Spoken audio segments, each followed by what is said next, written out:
അപ്പോൾ ഒരിക്കലും ഒരു ഹെലികോപ്റ്റർ നിങ്ങളെ റെസ്ക്യൂ ചെയ്യത്തില്ല. നമുക്ക് അവിടെ നിന്ന് രക്ഷപ്പെടാൻ പറ്റത്തില്ല. പിന്നെ ഇറങ്ങി നടക്കാമെന്ന് വിചാരിച്ചു കഴിഞ്ഞാൽ റിഡ്ജസിൽ കൂടെ നമ്മൾ നടന്നു വരുന്നത്. രണ്ട് സൈഡിൽ നിന്ന് കാറ്റടിക്കുമ്പോൾ നമ്മൾ ഏത് സൈഡിലോട്ട് വേണമെങ്കിലും വീഴും. നടന്നും രക്ഷപ്പെടാൻ പറ്റത്തില്ല. പിന്നെ നമ്മൾ എങ്ങനെ രക്ഷപ്പെടും? മൗണ്ടനറിംഗ് എന്ന് പറഞ്ഞാൽ ഒരു ടീം ഗെയിമാണ്. നമ്മൾ ടീമിനെ എല്ലാവരും രക്ഷിക്കണം. ഞാൻ ടീം ലീഡർ.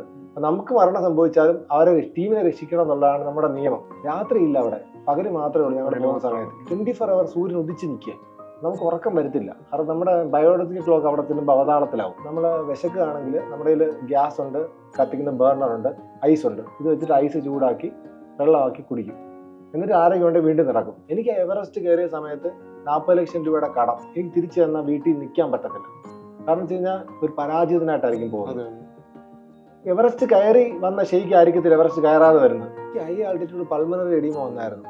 എന്ന് വെച്ചാൽ നമ്മുടെ ലങ്സിൽ ഫ്ലൂയിഡ് കെട്ടുന്ന അസുഖം വന്നായിരുന്നു എവറസ്റ്റ് വെച്ചിട്ട്. സത്യമാണ്, പരമമായ സത്യം. Everybody will die.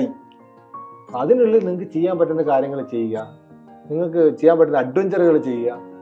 ഈ സാധാരണ രീതിയിൽ ജീവിക്കാൻ വളരെ സിമ്പിളാണ്. വീട്ടിൽ ഈ പറഞ്ഞ പോലെ ഞാൻ ഒരു എക്സ്പെഡീഷന് പോകുമ്പോൾ അതിൻ്റെ ഒരു ഭീകരത അറിയിക്കത്തില്ല. ഞാൻ തമാശയ്ക്ക് പറഞ്ഞിട്ട് ദലാലി പോവാന്ന് പറഞ്ഞിട്ട് 2 ദിവസം മുമ്പൊക്കെ ആയിരിക്കും പറയുന്നത്. ഞാൻ അമേരിക്ക പോവാന്ന് പറഞ്ഞിട്ട് ഞാനൊക്കെ ഇറങ്ങും.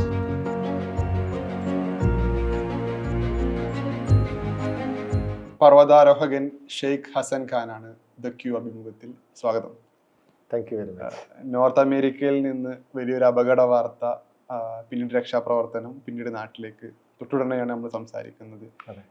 ആ അപകടവുമായി ബന്ധപ്പെട്ട എല്ലാ വിവരങ്ങളും കുറേയൊക്കെ മാധ്യമങ്ങളിലും പിന്നെ തൻ്റെ യൂട്യൂബ് ചാനലിലൊക്കെ കുറേ ആയിട്ട് ഷെയ്ഖ് ഹസൻ തന്നെ സംസാരിക്കുന്നുണ്ട്. എനിക്കൊന്ന് കുറച്ചുകൂടി എക്സ്ട്രാക്ട് ചെയ്ത് കിട്ടാൻ ആഗ്രഹിക്കുന്ന ഒരു കാര്യം എന്നുള്ളത്, ഈ അപകടത്തിൽ ഓൾറെഡി ഒരു തവണ ഡെനാലി പർവ്വതത്തിൽ പോയതാണല്ലോ. അപ്പൊ ഈ അപകടത്തിൽ പെട്ട് ഇനി മുന്നോട്ടൊന്നും ചെയ്യാൻ കഴിയില്ല, ദൈവത്തിന് മാത്രമേ രക്ഷിക്കാൻ കഴിയുള്ളൂ എന്നുള്ള ഒരു മൊമെന്റിൽ നിന്ന് ഓക്കെ ഞാൻ രക്ഷപ്പെട്ടു എന്ന് ഒരു സമാശ്വാസിക്കുന്ന ഒരു മൊമെന്റ് ഉണ്ടല്ലോ. ഈ ദൂരം ശരിക്കും എങ്ങനെയായിരുന്നു ആ കാലയളവ്? ഒരു 3 days കണ്ടിന്യൂസ് ആയിട്ട് വിൻഡ് അടിക്കുക. എൻ്റെ കൂടെ ഉള്ള പെൺകുട്ടിക്ക് ഇച്ചിരി ബുദ്ധിമുട്ടുണ്ടായിട്ട് പുള്ളിക്കാരിക്ക് നടക്കാൻ പറ്റാത്ത അവസ്ഥ വന്നു. അങ്ങനെയാണ് ഞങ്ങൾ ഈ മൗണ്ടനിൽ പെട്ടുപോകുന്നത്. ഇല്ല ഞങ്ങൾ താഴെ ഇറങ്ങി വന്നേനെ. മീൻസ് ക്യാമ്പ് 5 നിന്ന് ഞങ്ങൾ ക്യാമ്പ് 4 ഇറങ്ങി വന്നേനെ. 17,000 feet ഞങ്ങൾ ഈ പെട്ടുപോകുന്നത്. ഞങ്ങൾ 3 days ഫുഡ് കൊണ്ടാണ് പോകുന്നത്. അപ്പം 3 days ഉള്ളിൽ ഇത് കഴിഞ്ഞ് ഞങ്ങൾ തിരിച്ചിറങ്ങണം. ഇല്ലെങ്കിൽ നമുക്ക് ഫുഡും കിട്ടത്തില്ല, ഫ്യൂലും കിട്ടത്തില്ല, നമുക്ക് മരണം വരെ സംഭവിക്കാം. ഞാൻ ഒറ്റയ്ക്കായിരുന്നു, എനിക്കൊരു 5-6 ദിവസം കഴിക്കാനുള്ള ഫുഡും ഫ്യൂലും എൻ്റെ കയ്യിലുണ്ട്. പക്ഷെ 2 പേരാകുമ്പോൾ 3 ദിവസത്തേക്ക് മാക്സിമം ഉള്ളൂ. അപ്പം പുള്ളിക്കാർക്ക് വയ്യാത്തത് കൊണ്ട് തന്നെ ഞങ്ങൾ ഈ ക്യാമ്പ് 5ന്റെ മേളിൽ ഒരു ദിവസം ഞങ്ങൾ താമസിച്ചു.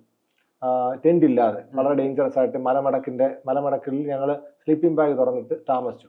അത് കഴിഞ്ഞ് ക്യാമ്പ് 5 താമസിക്കാൻ ഞങ്ങൾ ഉദ്ദേശിച്ചിരുന്നില്ല. ഡയറക്റ്റ് ക്യാമ്പ് 4 വരേണ്ടത്. ക്യാമ്പ് 5 ഫസ്റ്റ് ഡേ പുള്ളിക്കാർക്ക് വയ്യാത്തോടെ താമസിച്ചു. അന്ന് വൈകിട്ട് കാറ്റടിക്കാൻ തുടങ്ങുന്നത്. പിന്നെ കണ്ടിന്യൂസ് ആയിട്ട് 2 ദിവസം അടിച്ചു. അപ്പോൾ അതിനകത്തുള്ള കാര്യം എന്ന് വെച്ച് കഴിഞ്ഞാൽ ഈ ദൈവത്തിന് പോലും രക്ഷിക്കാൻ പറ്റത്തില്ലെന്ന് പറഞ്ഞു കഴിഞ്ഞാൽ ഈ നമ്മൾ ഈ അമേരിക്കയിലെ ദനാലി പർവ്വതത്തിൽ നമ്മൾ ഇൻഷുറൻസ് വേണ്ട, നമ്മൾ എടുക്കണ്ട. അത് US ഗവൺമെന്റ് ഇൻഷുറൻസ് തരും. മീൻസ് അവർ എന്തെങ്കിലും അപകടം ഉണ്ടെങ്കിൽ ഒന്ന് രക്ഷപ്പെടുത്തും. അപകടം എന്ന് പറഞ്ഞാൽ മിനിമം ഡെത്തോ അല്ലെങ്കിൽ നമുക്ക് എന്തെങ്കിലും ആംപ്യൂട്ടേഷനോ വരുന്ന ഒരു സിറ്റുവേഷൻ ഉണ്ടെങ്കിൽ മാത്രമേ അവർ ഹെലികോപ്റ്റർ എടുക്കത്തുള്ളൂ. എങ്കിൽ പോലും അവിടെ വെതർ കറക്റ്റ് ആയിരിക്കണം. ഇവിടെ കാറ്റടിച്ചുകൊണ്ടിരിക്കുക. അപ്പോൾ ഒരിക്കലും ഒരു ഹെലികോപ്റ്റർ നിങ്ങളെ റെസ്ക്യൂ ചെയ്യത്തില്ല. നമുക്ക് അവിടെ നിന്ന് രക്ഷപ്പെടാൻ പറ്റത്തില്ല. പിന്നെ ഇറങ്ങി നടക്കാമെന്ന് വിചാരിച്ചു കഴിഞ്ഞാൽ റിഡ്ജസിൽ കൂടെ നമ്മൾ നടന്നു വരുന്നത്. ഈ നമ്മൾ റിഡ്ജസ് പറഞ്ഞാൽ മനസ്സിലായല്ലോ, 2 മല വി പോലെ ഇരിക്കുന്നതിന്റെ മുകളിൽ ആ ഒരു റിഡ്ജിൽ കൂടെ നമ്മൾ വരുന്നത്. 2 സൈഡിൽ നിന്ന് കാറ്റടിക്കുമ്പോൾ നമ്മൾ ഏത് സൈഡിലോട്ട് വേണമെങ്കിലും വീഴും. നടന്നും രക്ഷപ്പെടാൻ പറ്റത്തില്ല. പിന്നെ നമ്മൾ എങ്ങനെ രക്ഷപ്പെടും? ഞാൻ എൻ്റെ ഒരു സാറ്റലൈറ്റ് ഫോൺ ഉണ്ട്, ഞാൻ മെസ്സേജ് അയച്ചു. കാരണം എന്ന് വെച്ച് കഴിഞ്ഞാൽ കൂടെ ഒരു കുട്ടിയുണ്ട്, പുള്ളിക്കാരി തമിഴ്നാട്ടുകാരിയാണ്. ഞാൻ നേരത്തെ വന്നിട്ടുള്ളതാണ് ഈ പർവ്വതത്തിൽ. പുള്ളിക്കാരുടെ സേഫ്റ്റി എനിക്ക് ഭയങ്കര ഇമ്പോർട്ടൻ്റാണ്. നമ്മുടെ കൂടെ മൗണ്ടനറിംഗ് എന്ന് പറഞ്ഞ ഒരു ടീം ഗെയിമാണ്. നമ്മൾ ടീമിനെ എല്ലാവരും രക്ഷിക്കണം. ഞാൻ ടീം ലീഡർ. നമുക്ക് മരണം സംഭവിച്ചാലും അവരെ ടീമിനെ രക്ഷിക്കണം എന്നുള്ളതാണ് നമ്മുടെ നിയമം. ബേസിക്കലി പ്രശ്നമൊന്നും ഉണ്ടാവാതെ തിരിച്ചെത്താം. അപ്പം ഞാനൊരു മെസ്സേജ് കൊടുത്തത്, ഇനി ആ വിൻഡ് ഒരു 3 ദിവസം കൂടെ നിൽക്കുകയാണെങ്കിൽ ഞങ്ങൾക്ക് പിന്നെ ഭക്ഷണമില്ലാതെ ഞങ്ങൾക്ക് എന്ത് സംഭവിക്കും? അപ്പം ഈ പറയുന്ന റേഞ്ചർമാർ അവിടെ ഉണ്ട്, അവരുടെ പ്രസൻസ് വല്ലപ്പോഴും അവിടെ ഉണ്ട്. അപ്പോൾ അവർ തന്നെ ചോദിക്കും, നിങ്ങൾ എന്തുകൊണ്ട് അധികം ഭക്ഷണം കൊണ്ടുവന്നില്ല? നമുക്ക് ഡയറക്റ്റ് അവരോട് പോയിട്ടൊന്നും പറയാൻ പറ്റത്തില്ല, അവരിത് കേൾക്കത്തില്ല. കാരണം അതുപോലെ ഒരു പർവ്വതം ദനാലി. അപ്പം ഈ ഒരു മെസ്സേജ് അയച്ചതിൻ്റെ ബാക്കി പത്രമായിട്ടാണ് നമുക്ക് ഈ റേഞ്ചർമാർ നമ്മളെ തേടി വരുന്നത്. മീൻസ് CM PM അയക്കുന്നു, സുരേഷ് ഗോപി, നമ്മുടെ ഒരുപാട് കേന്ദ്രമന്ത്രിമാർ, ശശി തരൂർ എല്ലാവരും ഇടപെട്ടു. അപ്പം ഞാനിതൊന്നും അറിയുന്നില്ല. ഒരൊറ്റ മെസ്സേജ് അയച്ചിട്ട് സാറ്റലൈറ്റ് ഫോൺ ഓഫ് ചെയ്തിട്ട് കിടക്കുക ചെയ്യുന്നത്. ഇവിടെ എന്തൊക്കെ സംഭവിക്കുന്നു എന്നുള്ളതിൽ ഒന്നും അറിയുന്നില്ല. ഇതിനെന്തെങ്കിലും നടക്കുമോ ഇല്ലയോ ഒന്നും അറിയുന്നില്ല. ഞാൻ 10-15 പേരെ വിളിച്ചു, ആരും ഫോൺ എടുത്തില്ല. സ്പാം നമ്പറാന്ന് വിചാരിച്ചിട്ട്. അവസാനം നമ്മൾ തട്ടിപ്പായിരിക്കും എന്ന് വിചാരിച്ചു. ജപ്പാൻ, ജർമ്മനി എന്നൊക്കെയാണ് കാണിക്കുന്നത്. ഇത് ഒരു രാജ്യത്തിന്റെ അല്ലല്ലോ, സാറ്റലൈറ്റ് ഫോൺ അല്ലേ. അപ്പോൾ അത് കഴിഞ്ഞിട്ട് നമുക്ക് ഹാഷ്മി എൻ്റെ സുഹൃത്താണ്. അപ്പോൾ അദ്ദേഹത്തെ വിളിച്ചപ്പോഴാണ് അദ്ദേഹം പറഞ്ഞത്, നീ എനിക്ക് മെസ്സേജ് അയക്കാൻ പറഞ്ഞു. വിളിച്ചതൊന്നും കേൾക്കുന്നില്ല, കാറ്റായിട്ട് സിഗ്നൽ കറക്റ്റായിട്ട് കിട്ടുന്നില്ല. ഞാൻ മെസ്സേജ് അയച്ചു, ഇവിടെ നടക്കുന്ന പുതിലൊന്നും നമ്മൾ അറിയുന്നില്ല, നമുക്ക് എന്തെങ്കിലും ഹെൽപ്പ് വരുമോ എന്നും ഈ മെസ്സേജ് ഡെലിവേർഡ് ആയതുപോലെ നമുക്ക് അറിയത്തില്ല. ഇത് അധികം നേരം ഓപ്പൺ ചെയ്ത് വെക്കാൻ പറ്റത്തില്ല ഫോൺ, കാരണം ഒരു ബാറ്ററിയിൽ നമ്മൾ പോകുന്നത്. SOS വിടാനാണ് ബേസിക്കലി നമ്മൾ സാറ്റലൈറ്റ് ഫോൺ യൂസ് ചെയ്യുന്നത്. ഒരു ബട്ടൺ ഉണ്ട്, അപ്പോൾ നമ്മുടെ കോർഡിനേറ്റ്സ് അടുത്തുള്ള ഒരു സ്റ്റേഷനിലേക്ക് പോകും, നമുക്ക് റെസ്ക്യൂവിന് വരും, നമ്മൾ ഈ ക്രിവാസിൽ വീഴുകയാണ്. അപ്പോൾ അതിനുവേണ്ടി ഇത് ഓൺ ആയിട്ടിരിക്കണം. ഞാൻ മെസ്സേജ് വിട്ടിട്ട് കിടന്നുറങ്ങി. രാവിലെ എഴുന്നേറ്റ് നോക്കിയപ്പം ഈ പറയുന്ന റേഞ്ചർമാർ വന്നിട്ട് നമ്മുടെ കാര്യങ്ങൾ അന്വേഷിച്ചു. പുള്ളിക്കാർക്ക് ഡീഹൈഡ്രേഷൻ ടാബ്ലറ്റ്സ് കൊടുത്തു. എങ്കിലും പുള്ളിക്കാർക്ക് ആരോഗ്യം തിരികെ വന്നില്ല. കാരണം അവിടുന്ന് 5 ദിവസം നടന്നു കഴിഞ്ഞാൽ മാത്രമേ വിമാനം കിട്ടുന്ന സ്ഥലത്തെത്തത്തുള്ളൂ. അതും ഗ്ലേഷ്യറിന്റെ മുകളിലാണ്. ഒട്ടും നടക്കാൻ പറ്റാത്ത, കാലുറക്കാത്ത ഒരാളെ കൊണ്ട് എങ്ങനെ 5 ദിവസം ഞാൻ നടത്തും? നമ്മളാണെങ്കിൽ ഇഴഞ്ഞായാലും അവിടെ വരണം, എന്നാലേ അവർ വിമാനത്തിൽ കൊണ്ടുപോകത്തുള്ളൂ. അതാണ് ദെനാലിയുടെ ഒരു നീതി. അപ്പോൾ പുള്ളിക്കാരി 5 ദിവസം മോട്ടിവേറ്റ് ചെയ്ത് തിരിച്ചു കൊണ്ടുവരാമെന്ന് പറയുന്നത് ചെറിയ കാര്യമല്ലായിരുന്നു. ഞങ്ങൾ 5 മണിക്കൂർ നടക്കേണ്ടതിന് പകരം 10 മണിക്കൂർ നടന്നിട്ടാണ് ഓരോ സ്ഥലങ്ങളും കവർ ചെയ്തുകൊണ്ടിരുന്നത്. പുള്ളിക്കാരി എൻ്റെ അടുത്ത സുഹൃത്താണ്. അപ്പൊ പുള്ളിക്കാരി എനിക്ക് എസ്കേപ്പ് ചെയ്യിപ്പിച്ചേ പറ്റുമായിരുന്നു. അതുപോലെ നമ്മൾ കൊണ്ടുപോയി നമ്മുടെ ചുമതല കൂടി ഞാൻ ടീം ലീഡർ എന്ന സാധനമുണ്ട്. ഇപ്പൊ 10 പേരാണെങ്കിൽ team leader is responsible for anything. കാരണം നമ്മളാണ് ഇൻസ്ട്രക്ഷൻ കൊടുക്കുന്നത്, ഇത്ര സമയത്ത് പോകണം, ഇത്ര സമയത്ത് എഴുന്നേക്കണം, ഇന്ന സമയത്ത് മൂവ് ചെയ്യണം. അപ്പൊ അതിന്റെ റെസ്പോൺസിബിലിറ്റി ഏറ്റെടുത്തിട്ടാണ് ഞാൻ സത്യത്തിൽ മെസ്സേജ് അയച്ചത്. പിന്നെ ഭാഗ്യം കൊണ്ട് 3 ദിവസം കഴിയുമ്പോൾ ഈ കാറ്റ് കുറയുകയും ഞങ്ങൾ തിരിച്ച് ക്യാമ്പ് 4 വരികയും ചെയ്തു. ക്യാമ്പ് 4 വന്നാൽ എനിക്ക് മനസ്സിലായി സേഫാണ്. കാരണം ക്യാമ്പ് 5 കാറ്റുള്ളത്, 17,000 അടിയിൽ, 14,000 അടിയിൽ കാറ്റില്ല. ഈ മലയുടെ 2 സൈഡിലാണ് ഈ ക്യാമ്പ് ഇരിക്കുന്നത്. സൗത്ത് ഈസ്റ്റ് വിൻസ് ആണ് 5 അടിക്കുന്നത്, അത് ഈ ക്യാമ്പ് 4 അടിക്കത്തില്ല. ക്യാമ്പ് 4 എത്തിയപ്പം കൊടുങ്കാറ്റിൽ നമ്മൾ രക്ഷപ്പെട്ടു. പിന്നെ പുള്ളിക്കാരെ നടത്തിച്ച് ബേസ് ക്യാമ്പിൽ എത്തിക്കുക എന്ന് പറയുന്ന ഒരു വലിയൊരു ടാസ്ക്. ഈ ഡെനാലി പർവ്വതം എന്ന് പറയുമ്പോൾ എവറസ്റ്റ് പോലെയല്ലോ, കുറേം കൂടി ഇപ്പൊ ഈ 70 kg വരുന്ന വെയിറ്റ് നമ്മൾ തന്നെ ക്യാരി ചെയ്യണം. പിന്നെ കുറേം കൂടി റെസ്ട്രിക്ഷൻസ് കൂടുതലുള്ള ഒരു ഏരിയ അല്ലേ. അപ്പൊ ഈ സ്ട്രഗിൾ കടന്ന് നമ്മൾ രക്ഷപ്പെട്ടു എന്ന് തോന്നുന്ന ഒരു മൊമെന്റിലേക്ക് എത്തുന്നത് ശരിക്കും ഏത് ഘട്ടത്തിലായിരുന്നു? ശരിക്കും നമ്മൾ ആ ബേസ് ക്യാമ്പ് എന്ന് പറയുന്ന വിമാനം, നമ്മൾ ഒരു ചെറിയ വിമാനത്തിലാണ് നമ്മൾ ചൽക്കീത്ര എന്ന് പറയുന്ന ഗ്രാമത്തിൽ നിന്ന് ഗ്ലേഷ്യറിന്റെ മുകളിലേക്ക് വന്ന് ഇറങ്ങുന്നത്. അപ്പൊ ആ സ്ഥലത്ത് എത്തുമ്പോഴാണ് നമ്മളെ തേടി ആ വിമാനം വരുന്നത്. അവിടെ ഒരു ബേസ് ക്യാമ്പ് മാനേജറൊക്കെ ഉണ്ട്, ടെന്റിനകത്ത് താമസിക്കുന്ന ഒരു ലേഡിയാണ്. അപ്പോൾ നമ്മൾ അവിടെ എത്തി അവരെ റിപ്പോർട്ട് ചെയ്ത് കഴിഞ്ഞ് കഴിഞ്ഞാൽ ഇവർ ഈ വിമാന കമ്പനികളെ അറിയും, 2 പേര് വന്നിട്ടുണ്ടാകും. വെതർ ഓക്കെ ആണെങ്കിൽ അവിടെ നിന്ന് വിമാനം വരും, ഇല്ലെങ്കിൽ വീണ്ടും നമ്മൾ അവിടെ ടെന്റ് അടിച്ച് കിടക്കണം. അവിടെ 5-6 ദിവസം വീണ്ടും കിടന്നവരുണ്ട്. ആ വിമാനം വന്ന് അതിനകത്ത് കയറി വിമാനം പറന്നാൽ മാത്രമേ നമുക്ക് അവിടെ നിന്ന് രക്ഷപ്പെട്ടെന്ന് വിചാരിക്കാൻ പറ്റും. ബേസ് ക്യാമ്പ് എന്ന് പറഞ്ഞാൽ ഗ്ലേഷ്യർ, അതാണ് പ്രത്യേകത. 15-18 ഡേയ്സ് നമ്മൾ ഈ ഗ്ലേഷ്യറിന്റെ മുകളിലാണ്. ഈ ഗ്രാമത്തിൽ നേരെ നമ്മളെ വിമാനം പറത്തിച്ച് ഈ വലിയ ദെനാലി നാഷണൽ പാർക്കിന്റെ നടുക്കായി ദെനാലി പർവ്വതം ഇരിക്കും. അതിന്റെ ഒരു ഗ്ലേഷ്യറിന്റെ മണ്ടയ്ക്ക് കൊണ്ട് ഗ്ലേഷ്യർ ലാൻഡ് ചെയ്യുന്ന വിമാനമുണ്ട്. മീൻസ് ഗ്ലേഷ്യറിന്റെ മുകളിൽ അതിന് വീലല്ല, നമ്മുടെ സ്കീസ് ആണ് അത് ഘടിപ്പിച്ചിരിക്കുന്നത്. അതിലാണ് വന്ന് ലാൻഡ് ചെയ്യുന്നത്. അതിൽ വന്ന് ലാൻഡ് ചെയ്ത് നമ്മളെ ഇറക്കി വിടും, അത് പറന്നു പോകുന്നു. അവിടെ നമ്മുടെ സാധനങ്ങളെല്ലാം അവർ ഇറക്കി തരും, എന്നിട്ട് അവർ പോകും. ഒരു റെസ്പോൺസിബിലിറ്റി ഇല്ല. ഈ ബേസ് ക്യാമ്പ് പിന്നീട് ഓക്കെ യാത്ര ക്യാൻസൽ ചെയ്ത് ഇനി എല്ലാം പൂർത്തിയാക്കി നാട്ടിലേക്ക് വരാനുള്ള മൊമെന്റ് ശരിക്കും എപ്പോഴാണ് ഡിസിഷൻ എടുക്കുന്നത്? നമ്മൾ എക്സ്പെഡീഷൻ ഒന്നുകിൽ സക്സസ്ഫുൾ ആയിട്ട് സബ്മിറ്റ് ചെയ്തിട്ട് വന്നിട്ട് ബേസ് ക്യാമ്പ് വന്നിട്ട് തിരിച്ചു പോകാം, ഇല്ലെങ്കിൽ ഏതെങ്കിലും സമയത്ത് വെച്ച് ബുദ്ധിമുട്ടുണ്ടാവുകയാണെങ്കിൽ തിരിച്ച് ബേസ് ക്യാമ്പ് വന്നിട്ട് പോകാം. ഞങ്ങൾ സബ്മിറ്റ് ചെയ്തിട്ട് തിരിച്ചു വരുന്ന വഴിക്കാണ് സംഭവിക്കുന്നത്. സബ്മിറ്റ് ചെയ്തു എന്നിട്ട് തിരിച്ചു വരുന്ന വഴിക്കാണ് ഇതൊക്കെ സംഭവിക്കുന്നത്. പിന്നെ ക്യാമ്പ് 4 നിന്ന് പുള്ളിക്കാരി ഞാനും കൂടെ കണ്ടിന്യൂസ് ആയിട്ട് നടക്കുക. രാത്രിയില്ല, അവിടെ പകല് മാത്രമേ ഉള്ളൂ. ഞങ്ങളുടെ പോകുന്ന സമയത്ത് 24 hours സൂര്യൻ ഉദിച്ച് നിൽക്കുക, നമുക്ക് ഉറക്കം വരത്തില്ല. കാരണം നമ്മുടെ ബയോളജിക്കൽ ക്ലോക്ക് അവിടെ ചെല്ലുമ്പോൾ അവതാളത്തിലാവും. നമ്മൾ കണ്ടിന്യൂസ് ആയിട്ട് നടന്നുകൊണ്ടേയിരിക്കുക. അപ്പോൾ എവിടെയെങ്കിലും ക്ഷീണിക്കുമ്പോൾ നമ്മൾ അവിടെ ഒന്നെങ്കിൽ ടെന്റ് പിച്ച് നമ്മൾ അതിനകത്ത് കയറി കിടക്കും, ഇല്ലെങ്കിൽ നമ്മൾ വിശക്കുകയാണെങ്കിൽ നമ്മുടെ കയ്യിൽ ഗ്യാസ് ഉണ്ട്, കത്തിക്കുന്ന ബേർണറുണ്ട്, ഐസ് ഉണ്ട്. ഇത് വെച്ചിട്ട് ഐസ് ചൂടാക്കി വെള്ളമാക്കി കുടിക്കും. എന്നിട്ട് ആരെങ്കിലും കൊണ്ട് വീണ്ടും നടക്കും. അങ്ങനെ കണ്ടിന്യൂസ് ആയിട്ട് നടന്നുകൊണ്ടേയിരുന്നു. അങ്ങനെ 2-3 ദിവസം കഴിഞ്ഞപ്പോൾ ഞങ്ങൾ ബേസ് ക്യാമ്പിലെത്തി. പിന്നെ ഈ 17,000 അടിയിൽ ഉണ്ടാകുന്ന ബുദ്ധിമുട്ട് ഈ താഴോട്ട് വരുമ്പോൾ ഉണ്ടാവത്തില്ല. കാരണം ഹൈറ്റിലാകുമ്പോൾ നമുക്ക് ഓട്ടോമാറ്റിക്കലി നമ്മുടെ ബോഡിക്ക് ഭയങ്കര സ്ട്രെയിൻ ആയിരിക്കും, നമുക്ക് ഉറക്കം കിട്ടത്തില്ല, വിശപ്പുണ്ടാവത്തില്ല, ബാത്റൂമിൽ പോകാൻ പറ്റത്തില്ല, അങ്ങനെ പ്രശ്നം ഉണ്ടാകും. പക്ഷെ അത് താഴോട്ട് വരുന്നതോടെ നമുക്ക് തന്നെ ഓട്ടോമാറ്റിക്കായിട്ട് എനർജി വരും, കാരണം ഓക്സിജൻ കുറച്ചുകൂടെ വരുമല്ലോ. അങ്ങനെ താഴോട്ട് വന്നപ്പോൾ പുള്ളിക്കാർ കുറച്ചുകൂടെ ഹെൽത്തി ആയി. പക്ഷെ എന്നാലും ഫസ്റ്റ് ടൈം ദെനാലി വരുന്ന ഒരാൾക്ക് വലിയ ബുദ്ധിമുട്ടുണ്ടാകും. കാരണം ഈ വെയിറ്റ് വലിച്ചോണ്ടേ സ്ലെഡ്ജിനകത്ത് നമ്മളൊരു 40 kg വെക്കും, ബാക്കി ഒരു 15-20 kg നമ്മുടെ ബാഗിലായിരിക്കും. ഈ ബാഗിൽ ആണ് നമ്മൾ സ്ലെഡ്ജിന്റെ കയറ് കെട്ടുന്നത്. അപ്പം മേളിലോട്ട് പോകുമ്പോൾ ഈ ബാഗിൽ പ്രഷർ വരും, ഈ സ്ലെഡ്ജിന്റെ, അത് നമ്മുടെ നടുവിലോട്ട് ഡയറക്റ്റ് വരുന്നത്. ആദ്യം നല്ല രീതിയിൽ എക്സസൈസ് ചെയ്യാതെ ഈ ബാക്ക് സ്ട്രോങ് ആക്കാതെ പോവുകയാണെങ്കിൽ പണി കിട്ടും. ഫസ്റ്റ് ടൈം ഞാൻ ദെനാലി പോയപ്പം എനിക്ക് 3 മാസം തിരിച്ചു വന്നപ്പോൾ എന്റെ പുറം വേദന എനിക്ക് മാറിയിട്ടില്ല. ഞാൻ വിചാരിച്ചു എനിക്ക് എന്റെ മസിൽ പൊട്ടി. അപ്പോൾ ഞാൻ വിചാരിച്ചു ഇനി കിഡ്നിയുടെ വല്ല പ്രശ്നമാണോ, അവസാനം സൈഡ് വേദനയായി താഴോട്ടായി. അവസാനം ഡോക്ടർ ഇതൊന്നും അല്ല, നിങ്ങളത് വലിച്ചു കയറ്റേണ്ടതാണ്. ആ പ്രശ്നം പുള്ളിക്കാരിക്കുണ്ടായി. ഞാൻ പറഞ്ഞ പോലെ പുള്ളിക്കാരി ട്രെയിൻ ചെയ്തല്ല വന്നത്. പുള്ളിക്കാരി ലോകത്തിലെ 6 ഭൂഖണ്ഡങ്ങൾ ഉയരം കൂടിയ കൊടുമുടികൾ കയറിയ ഒരാളാണ്. 7th സമ്മിറ്റ് ചെയ്യാനാണ് പുള്ളിക്കാരി വരുന്നത്. അപ്പൊ ഞാനും വിചാരിച്ചു നമ്മൾ അങ്ങനെ ഒരാളോട് എക്സ്പീരിയൻസ്. ഞാൻ പറയും, ഞാൻ ആരോടും ആയാലും എൻ്റെ കൂടെ വരുന്നവരോട് പറയും ഇന്ന രീതിയിൽ എക്സസൈസ് ചെയ്യണം. ബേസ് ക്യാമ്പ് പോകുന്നവരാണെങ്കിലും നിങ്ങൾ 2 മാസം അല്ലെങ്കിൽ 3 മാസം കണ്ടിന്യൂസ് ആയിട്ട് ചെയ്യണമെന്ന് പറയും. അത് ചെയ്യാതെ വരുന്നവർക്ക് ബുദ്ധിമുട്ടുണ്ടാവും. ചിലർക്ക് ക്രാമ്പ് ആയിരിക്കും, ചിലർക്ക് വേറെ എന്തെങ്കിലും പ്രശ്നങ്ങളുണ്ടാവും. അങ്ങനെ പുള്ളിക്കാർക്ക് പ്രശ്നം ഉണ്ടായി. അതാണ് ബേസിക്കലി സംഭവം. നമ്മൾ ഈ മറ്റു കഥകളിലേക്ക് എത്തുന്നതിന് മുമ്പ് തന്നെ ഒന്നും കൂടി ആളുകൾക്ക് മനസ്സിലാവാൻ വേണ്ടി, ഇപ്പൊ ഈ 7 ഭൂഖണ്ഡങ്ങളിലും ഏറ്റവും ഉയരം കൂടിയ കൊടിമുടികൾ കീഴടക്കുക എന്ന് പറഞ്ഞു കഴിഞ്ഞാൽ അതൊരു പ്രധാനപ്പെട്ട റെക്കോർഡാണ്. ഇന്ത്യയിൽ തന്നെ പ്രധാനപ്പെട്ട 1ാമത്തെ ആൾ എന്നുള്ളത്. അപ്പോൾ അതൊന്ന് എക്സ്പ്ലെയിൻ ചെയ്യാമോ, ഇപ്പൊ നിലവിൽ എത്തി നിൽക്കുന്ന റെക്കോർഡുകൾ എങ്ങനെയാണ്? 7th സമ്മിറ്റ് എക്സ്പെഡീഷൻ എന്ന് പറയുന്നത് മൗണ്ടനേഴ്സിന്റെ ഇടയ്ക്ക് ഒരു പ്രസ്റ്റീജ് ആയിട്ടുള്ള ഒരു സക്സസ്ഫുൾ ആയിട്ട് ചെയ്യുന്ന ഒരു സംഭവമാണ്. 7th സമ്മിറ്റിന് മേളിൽ ഒരു എക്സ്പെഡീഷൻ ഉണ്ട്, ദി എക്സ്പ്ലോറേഴ്സ് ഗ്രാൻഡ് സ്ലാം എന്ന് പറയും. അതെന്ന് വെച്ചാൽ 7th summit plus north Paul and south Paul. ഇനി അടുത്ത അതാ ചെയ്യേണ്ടത്. നോർത്ത് പോളും സൗത്ത് പോളും ആകുമ്പോൾ എക്സ്പ്ലോറേഴ്സ് ഗ്രാൻഡ് സ്ലാം. ഞങ്ങളുടെ ഓരോരോ സാങ്കേതിക ഭാഷകളാണ്. അപ്പം 7th സമ്മിറ്റ് എന്ന് പറഞ്ഞാൽ ഏഷ്യയിലെ ഏറ്റവും ഉയരം കൂടിയത് മൗണ്ട് എവറസ്റ്റ്, യൂറോപ്പിലെ ഏറ്റവും ഉയരം കൂടിയത് മൗണ്ട് എൽബ്രൂസ്, അത് റഷ്യയിലായിരിക്കുന്നത്. ആഫ്രിക്കയിലെ ഏറ്റവും ഉയരം കൂടിയ കിളിമഞ്ചാരോ, ഓസ്ട്രേലിയ ഏറ്റവും ഉയരം കൂടിയ മൗണ്ട് കോസിയോസ്കോ, നോർത്ത് അമേരിക്കയിലെ ഏറ്റവും ഉയരം കൂടിയത് മൗണ്ട് തെനാലി, സൗത്ത് അമേരിക്കയിലെ ഏറ്റവും ഉയരം കൂടിയത് മൗണ്ട് അക്കൻകാഗ്വ, അന്റാർട്ടിക്കയിലെ ഏറ്റവും ഉയരം കൂടിയത് മൗണ്ട് വിൻസൺ. ഇതാണ് 7th സമ്മിറ്റ്സ് ആയിട്ട് നമ്മൾ കണക്കാക്കുന്നത്. 7 ഭൂഖണ്ഡങ്ങളിലെ ഹയസ്റ്റ് പീക്സ്. അത് പല ആൾക്കാർ റെക്കോർഡിന്റെ പുറകെ പോകുന്നവർ, ചിലർ ഫാസ്റ്റസ്റ്റ് ആയിട്ട് ചെയ്യുന്നവരുണ്ട്, ചിലർ യങ്സ്റ്റ് ആയിട്ട് ചെയ്യുന്നുണ്ട്. ഞാൻ ഈ റെക്കോർഡിന്റെ പുറകെ പോയതല്ല. എവറസ്റ്റ് ചെയ്തു, അത് കഴിഞ്ഞ് പിന്നെ എന്തെന്നുള്ളത് ഓർത്തപ്പോഴാണ് എന്നാൽ പിന്നെ ഇത് ചെയ്യാമെന്ന് വിചാരിക്കുന്നത്. അത് കഴിഞ്ഞപ്പോൾ പുതിയ ഐഡിയാസ് ഉണ്ട്. കാരണം കണ്ടിന്യൂസ് നിരന്തരമായിട്ട് എന്തെങ്കിലും ചെയ്തുകൊണ്ടിരിക്കുക എന്നുള്ളത് എൻഗേജ് ആവുമല്ല, ഒരു ലക്ഷ്യം മുന്നിൽ വെക്കുക, അത് അച്ചീവ് ചെയ്യും. അപ്പം എനിക്കറിയാവുന്ന ഒരു മൗണ്ടനർ ഉണ്ട്. പുള്ളിക്കാരി ഈ 8000 എബോവിലുള്ള 14 മൗണ്ടൻസ് ലോകത്തുള്ളത്, 8000 മീറ്റർ എബോവുള്ള പുള്ളിക്കാരി അത് മുഴുവൻ കയറിയതാണ്. അത് കഴിഞ്ഞ് പുള്ളിക്കാരി കടുത്ത ഡിപ്രഷനായി.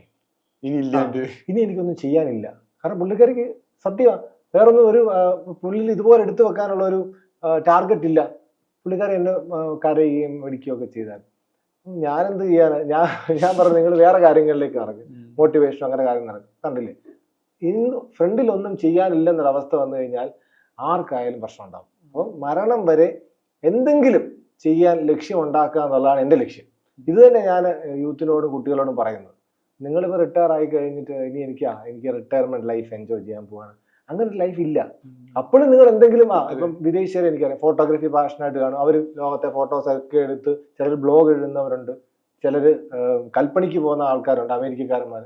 എൻ്റെ ഒരു ഫ്രണ്ട് 40ാമത്തെ വയസ്സിൽ അദ്ദേഹം ഡോക്ടറായിട്ടുള്ള ആൾ റിട്ടയർമെന്റ് എടുത്തിട്ട് അയാൾ ആശാരിപ്പണി തുടങ്ങി. നമുക്ക് വിശ്വസിക്കാൻ പറ്റത്തില്ല. അങ്ങനെ വിദേശീയർ അങ്ങനെ എന്തെങ്കിലുമൊക്കെ ചെയ്യുന്നത്. അതുകൊണ്ട് ഇവർ എങ്ങായിട്ടിരിക്കുന്നത്. രാഷ്ട്രീയക്കാർ എന്തുകൊണ്ടാണ് എങ്ങായിട്ടിരിക്കുന്നത്? സജീവമാണ്. അതാണ് നമ്മൾ ചിന്തിക്കാത്ത കാര്യമാണ്. അവൻ മരിക്കുന്നത് വരെ സജീവമാണ്. അവർ കിടന്നു പോയാൽ പോയി, അല്ലെങ്കിൽ അവർ കണ്ടിന്യൂസ് ആയിട്ട് അവർ എല്ലാ ദിവസവും എന്തെങ്കിലും ആക്റ്റീവായിട്ട് ചെയ്തുകൊണ്ടിരിക്കുകയാണ്. നമുക്കും അത് ചെയ്യാൻ ഉണ്ടാവണം. നമ്മുടെ പ്രശ്നം അങ്ങനെ സാധനം ഇല്ല. ഞാൻ രാവിലെ എഴുന്നേക്കുന്നത് തന്നെ എന്തൊക്കെ ചെയ്യാം എന്നുള്ള കാര്യം നെറ്റി ചാടി എഴുന്നേക്കുന്നത്. ഞാൻ എല്ലാ ദിവസവും രാത്രി ടാർഗറ്റ് വെക്കും, നാളെ ചെയ്യേണ്ട കാര്യങ്ങൾ. ഇന്ന് ഇന്റർവ്യൂ ഉൾപ്പെടെയുള്ള കാര്യങ്ങൾ നമ്മൾ ടാർഗറ്റ് വെക്കും. അങ്ങനെ ഇല്ലാത്ത ദിവസം എനിക്ക് ചിന്തിക്കാൻ പറ്റില്ല. ലക്ഷ്യം കൃത്യമായി ആ ഗോൾ അച്ചീവ് ചെയ്ത് കഴിഞ്ഞാൽ പിന്നെ അടുത്ത ഗോൾ വെച്ചോണം. അപ്പൊ അങ്ങനെയാണ് ഞാൻ മുന്നോട്ട് പോയിക്കൊണ്ടിരിക്കുന്നത്. 7th സമ്മിറ്റ് അങ്ങനെയാണ് എന്റെ മുന്നിൽ ഗോളായിട്ട് വന്നത്. ഈ 7th സമ്മിറ്റിലേക്ക് പോകുന്ന സമയത്ത് സ്വാഭാവികമായും എവറസ്റ്റ് ആണ് ഇതിന്റെ ഒരു പ്രഥമ പരിഗണന എന്നുള്ളത്. ഈ എവറസ്റ്റ് ഒന്ന് എക്സ്ട്രാക്ട് ചെയ്യുകയാണെന്നുണ്ടെങ്കിൽ എങ്ങനെയാണ് ശരിക്ക് ഷെയ്ഖ് ഹസനെ അത് രൂപപ്പെടുത്തിയെടുത്തത്? അത് എവറസ്റ്റ് കീഴടക്കി വന്ന ശേഷം ഇനി അടുത്തത് വെക്കാൻ ഒരു ഇംപ്രഷൻ ഉണ്ടല്ലോ, അത് എങ്ങനെയായിരുന്നു? എവറസ്റ്റ് കീഴടക്കിയെന്ന് പറയാൻ പറ്റത്തില്ല. നമ്മൾ മൗണ്ടനേഴ്സ് ആൾക്കാർ പറയും കീഴടക്കി എടുത്തു, പത്രഭാഷ. ഞാനതിൽ വിശ്വസിക്കുന്നില്ല. നമ്മൾ ഒരു 20 മിനിറ്റ് ആ പർവ്വതത്തിന്റെ മുകളിൽ ഇരിക്കുമ്പോൾ ഒരിക്കലും നമ്മളതിനെ കീഴടക്കുന്നില്ല. അതാണ് ഫസ്റ്റ് പോയിന്റ്. പിന്നെ എവറസ്റ്റ് എങ്ങനെ മാറ്റിയെന്ന് വെച്ച് കഴിഞ്ഞാൽ, എൻ്റെ ലൈഫ് സത്യം പറഞ്ഞാൽ എവറസ്റ്റ് സബ്മിറ്റ് ചെയ്തതോടുകൂടിയാണ് എനിക്ക് ഭയങ്കരമായിട്ടുള്ള കോൺഫിഡൻസ് ഉണ്ടായത്. അതിന് മുമ്പ് ഒരുപാട് ഡ്രോബാക്സ് ഉണ്ടായിരുന്നു. കാരണം എവറസ്റ്റ് കയറാൻ വേണ്ടിയിട്ട് ഉള്ള ബുദ്ധിമുട്ടുകൾ, ഫിനാൻഷ്യൽ, മെന്റൽ, ഫിസിക്കൽ സ്ട്രഗിൾ എന്ന് പറഞ്ഞാൽ ചെറിയ കാര്യമല്ല. എവറസ്റ്റ് കയറുന്നതിൻ്റെ ഇടയ്ക്ക് തന്നെ എനിക്ക് ന്യൂമോണിയ പോലെയുള്ള അസുഖം വന്നിട്ട് ആ ഒരു എക്സ്പെഡീഷൻ്റെ ഇടയ്ക്ക് ഞാൻ രക്തശ്രദ്ധിച്ചുകൊണ്ടാണ് മുകളിലോട്ട് പോയത്. പോകുന്ന വഴിക്ക് കമ്പനി എന്നോട് തിരിച്ച് പൊക്കോളാൻ വരെ പറഞ്ഞത്. അങ്ങനെ പകുതി വെച്ച് എവറസ്റ്റ് എക്സ്പെഡീഷൻ ക്യാൻസൽ ആക്കി പോയതാണ് ഞാൻ. എവറസ്റ്റ് എക്സ്പെഡീഷൻ വരാൻ കാരണം വെച്ച് കഴിഞ്ഞാൽ, മൗണ്ടനറിങ് എന്ന് പറയുന്ന ഒരു ഫീൽഡ്, ഒരു ഇൻസ്റ്റിറ്റ്യൂട്ട് ഞാൻ കണ്ടു 2018. ഞാനൊരു യാത്രക്കിടയ്ക്ക്. പിന്നെ ഞാൻ അവിടെ ചേർന്ന് പഠിച്ചു. അപ്പോൾ മനസ്സിലായത് പഠിക്കേണ്ട ഒരു സാധനമാണ്. അപ്പം പഠിച്ചപ്പോൾ കുറച്ച് ഇഷ്ടമൊക്കെ തോന്നി. കുറച്ച് കൂട്ടുകാരൊക്കെ 10-200 ഫ്രണ്ട്സ് ഓൾ ഇന്ത്യയിൽ മൗണ്ടനറിങ്ങിനോട് ഇഷ്ടമുള്ളവരെ കിട്ടി. അവരുടെ ഗ്രൂപ്പിലായപ്പോൾ അവരിങ്ങനെ പോകുന്ന ആക്ടിവിറ്റീസ് ഒക്കെ നമുക്ക് കാണാൻ തുടങ്ങി. അങ്ങനെ ചെറിയ ചെറിയ അവിടുത്തെ ഒരു പ്രാക്ടീസിങ് എങ്ങനെയായിരുന്നു എന്നുള്ളതും, അതുപോലെ ഈ കോഴ്സ് പറയുമ്പോൾ സ്വാഭാവികമായിട്ടും പഠിക്കുക എന്നുള്ളതാണല്ലോ. അപ്പോൾ ഇതാണെങ്കിൽ കുറേ കൂടി പ്രായോഗികമായി പരിശീലിക്കേണ്ട കാര്യം കൂടിയല്ലേ. അപ്പൊ അവിടുത്തെ ഒരു കോഴ്സിന്റെ ഒരു മൊത്തം മെറ്റീരിയൽസ് എങ്ങനെയായിരുന്നു എന്നുള്ളത്? കോഴ്സ് എന്ന് പറഞ്ഞു കഴിഞ്ഞാൽ first course basic mountaineering course എന്നാണ് പറയുന്നത്. ഈ കോഴ്സ് 28 days കോഴ്സാണ്. ആർക്ക് വേണമെങ്കിലും അപ്ലൈ ചെയ്യാം. 16 to 45 years ബിറ്റ്വീനുള്ള ആർക്ക് വേണമെങ്കിലും അപ്ലൈ ചെയ്യാം. നിങ്ങൾ ഇപ്പോൾ അപ്ലൈ ചെയ്താൽ ചിലപ്പോൾ അതിൻ്റെ അവൈലബിലിറ്റി അനുസരിച്ചായിരിക്കും കിട്ടുന്നത്.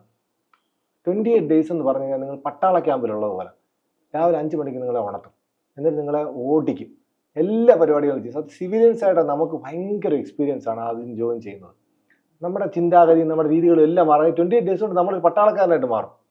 ഈ മൗണ്ടനറിങ് ട്രെയിനിങ്ങിന് 3 പാർട്സാണ് ഉള്ളത്. ഒന്ന് റോക്ക് ക്രാഫ്റ്റ്, റോക്കിൽ ക്ലൈംബ് ചെയ്യുന്ന. 2 ഐസ് ക്രാഫ്റ്റ്.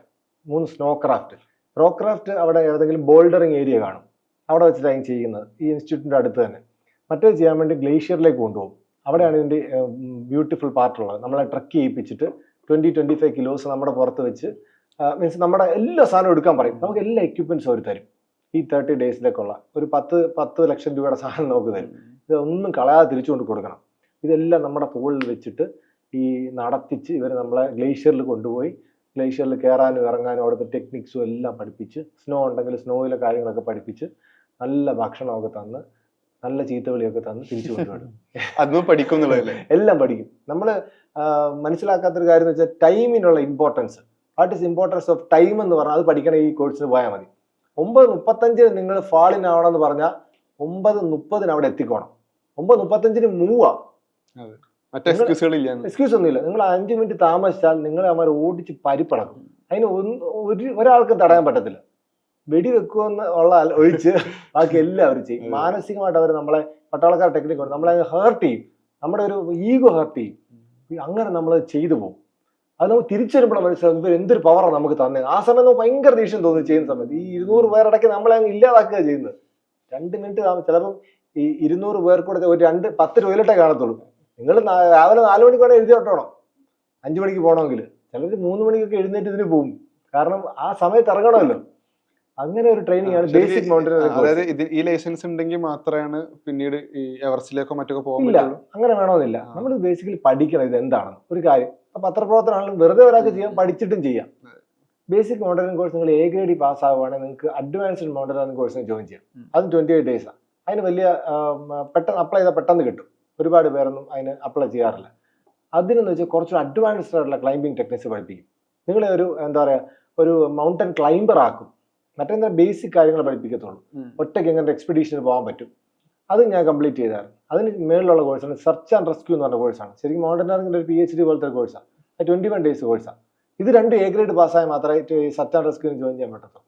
ഞാൻ സെർച്ച് ആൻഡ് റെസ്ക്യൂവും ചെയ്തിട്ട്, കാരണം ഒരാളെ ഒരു അപകടത്തിൽപ്പെട്ട എങ്ങനെ സെർച്ച് ചെയ്ത് എങ്ങനെ റെസ്ക്യൂ ചെയ്ത് കൊണ്ടുവരുന്നുള്ളതാണ് മെയിനായിട്ട് അതിനകത്ത്. മൗണ്ടനിൽ എങ്ങനെ അവരെ ഒരു അപകടം ഉണ്ടായാലും, ഇപ്പോൾ ഒരു ബാക്ക് ബോൺ ഇഞ്ചറി ഉണ്ടായി കഴിഞ്ഞാൽ എങ്ങനെയാണ് അവരെ കൊണ്ടുവരുന്നത്, എങ്ങനെയാണ് അവരെ സെർച്ച് ചെയ്യുന്നത്. ഇരുട്ടായിരിക്കും, ഒരുപാട് ടെക്നിക്സ് ഉണ്ട്. ഇതൊക്കെ നമ്മൾ പഠിപ്പിച്ചത്. അത് നമ്മൾ മൗണ്ടനിൽ പോയി യൂസ് ചെയ്യണമെന്നില്ല, പക്ഷെ നമുക്ക് ഡെയിലി ലൈഫിലും ചിലപ്പോൾ അതിന്റെ ഏതെങ്കിലും ഒക്കെ പാർട്ട് നമുക്ക് യൂസ് ചെയ്യാൻ പറ്റും. അതാണ് ഇത് 3 പഠിച്ച് എന്റെ ഇഷ്ടത്തിന് ഞാൻ പഠിച്ചാണ്. ഇപ്പൊ എവറസ്റ്റ് ഈ പറയുന്ന ഇപ്പൊ പല ആൾക്കാരും എവറസ്റ്റ് ഡയറക്റ്റ് അങ്ങ് കയറുക ചെയ്യുന്നത്. ഒരു 6000 അല്ലെങ്കിൽ 6500 meter പീക്ക് കയറിയിട്ട് ഡയറക്റ്റ് കയറുക ചെയ്യുന്നത്. അവർക്ക് ബേസിക് ആയിട്ട് ഈ ഹൈ ആൾട്ടിറ്റ്യൂഡ് ഉണ്ടാകുന്ന അസുഖങ്ങളെ കുറിച്ചോ, ഹൈ ആൾട്ടിറ്റ്യൂഡ് ഒരുപാട് അസുഖങ്ങൾ ഉണ്ടാകും. High altitude pulmonary oedema, high altitude cerebral oedema, acute mountain sickness, ഇതിൻ്റെയൊക്കെ മരുന്നുകളുണ്ട്, ഇതിനൊക്കെ ലക്ഷണങ്ങളുണ്ട്. നിങ്ങൾ ഒരാളെ കാണുമ്പോൾ എങ്ങനെ മനസ്സിലാവും അയാൾക്ക് അസുഖം ഉണ്ടോ ഇല്ലെന്ന്, എനിക്കുണ്ടോ എന്ന് എങ്ങനെ മനസ്സിലാവും? ഇത് പഠിക്കണം. അവർ പല പല സിനാരിയോസ് കാണിച്ച് അതറിയത്തില്ല. ഈ എന്താ പറയുക, ബേസിക്കായിട്ട് മൗണ്ടനറിങ്ങിൻ്റെ എക്യുപ്മെന്റ്സ് യൂസ് ചെയ്യുന്ന എങ്ങനെയാണെന്ന് അറിയത്തില്ല. ഇത് അറിവില്ലാത്ത ആൾക്കാരാണ് ഇപ്പൊ ക്ലൈംബ് ചെയ്യാൻ വരുന്നത്. കാരണം കൂടുതൽ അപകടങ്ങൾ ഉണ്ടാകും. അവർ റെക്കോർഡിന്റെ പുറകെ പോവാണ്. കാരണം കഴിഞ്ഞ പ്രാവശ്യം വരെ 6500 അല്ലെങ്കിൽ 6000 meter പീക്ക് കയറി കഴിഞ്ഞ് കഴിഞ്ഞാൽ എവറസ്റ്റിലേക്ക് പോകാനുള്ള ഒരു എൻട്രി കിട്ടും. നിങ്ങൾ കോഴ്സ് ഒന്നും ചെയ്യണ്ട. കാരണം കമ്പനികളുടെ പ്രത്യേകത എന്ന് വെച്ച് കഴിഞ്ഞാൽ, നിങ്ങളൊരു കമ്പനി നടത്തുന്ന ആളാണ്, ഞാൻ വന്ന് സമീപിക്കും, എനിക്ക് എവറസ്റ്റ് കയറണം. അവർ ചോദിക്കും ബാക്ക്ഗ്രൗണ്ട് എന്താണ്, താല്പര്യമുണ്ട്, 6000 meter കയറിയതാണ്, 40 lakhs എടുക്കുന്ന പറയും. നമ്മൾ 40 lakhs കൊടുക്കും. ഇവന് മനസ്സിലാവും ഇവനെ കൊണ്ട് കയറാൻ പറ്റത്തില്ല. പക്ഷെ 40 lakhs മേടിച്ചിട്ട് ഇവൻ ഓരോ സ്റ്റേജിൽ ഇവനെ ഇവാലുവേറ്റ് ചെയ്യും. അവന് തന്നെ മനസ്സിലാക്കി കൊടുക്കും നിനക്ക് കയറാൻ പറ്റത്തില്ല. ഒരു സ്റ്റേജിൽ പറയും ബൈ ബൈ എന്ന് പറയും, നീ പൊക്കോളാൻ പറയും. പൈസയും കിട്ടും, അന്ന് അവനെ കൊണ്ടുപോകാൻ വേണ്ട.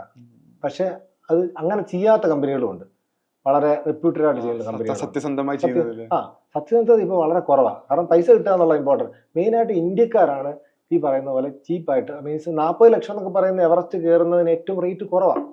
ഇപ്പം വിദേശ കമ്പനികൾ, ഇന്റർനാഷണൽ കമ്പനികൾ, ആൽപൈൻ എസൻസ്, ഫ്യൂട്ടൻബാക്ക് അഡ്വഞ്ചർ, നിംസ്തയുടെ കമ്പനി, ഇവരെന്ന് വെച്ച് കഴിഞ്ഞാൽ മിനിമം 60-65 ലാക്സിലാണ് സ്റ്റാർട്ട് ചെയ്യുന്നത്. അവരെന്ന് വെച്ച് കഴിഞ്ഞാൽ ഇവർക്ക് ഒരു 3 months അല്ലെങ്കിൽ 4 months മുമ്പ് ട്രെയിനിങ് തൊട്ട് സ്റ്റാർട്ട് ചെയ്യും.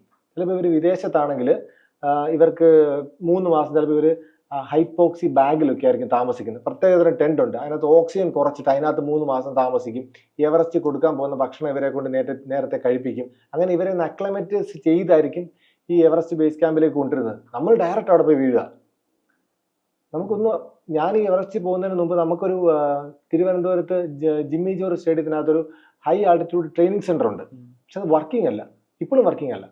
ഞാൻ അത് ഓപ്പൺ ആക്കാൻ വേണ്ടിയൊക്കെ കോവിഡ് കഴിഞ്ഞ് പിന്നെ അത് ഓപ്പൺ ആയിട്ടില്ല.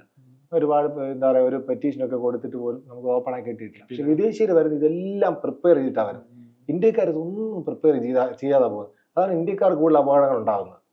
ഇവിടെ നിന്നാണ് പിന്നീട് 2022 ഈ എവറസ്റ്റ് കീഴടക്കം എന്ന് പറയുമ്പോൾ സ്വാഭാവികമായും പല ഘട്ടങ്ങളിലും മാധ്യമങ്ങളിലും മറ്റൊക്കെ ഈ മരണത്തോട് മുഖാമുഖം കാണുന്ന അനുഭവങ്ങളെ കുറിച്ചൊക്കെ പറയുന്നുണ്ട്. ഞാൻ അതൊന്ന് മാറ്റി വെച്ച് കഴിഞ്ഞാൽ ഈ മാനസിക സംഘർഷം ഇതിൽ പ്രധാനപ്പെട്ട ഒരു കാര്യമാണ്. കാരണം ഉറപ്പായും പണം കടം മേടിച്ചോ അതല്ലെങ്കിൽ ബാധ്യത ആക്കിയായിരിക്കും യാത്ര തുടങ്ങിയിട്ടുണ്ടാവുക എന്നുള്ളത്.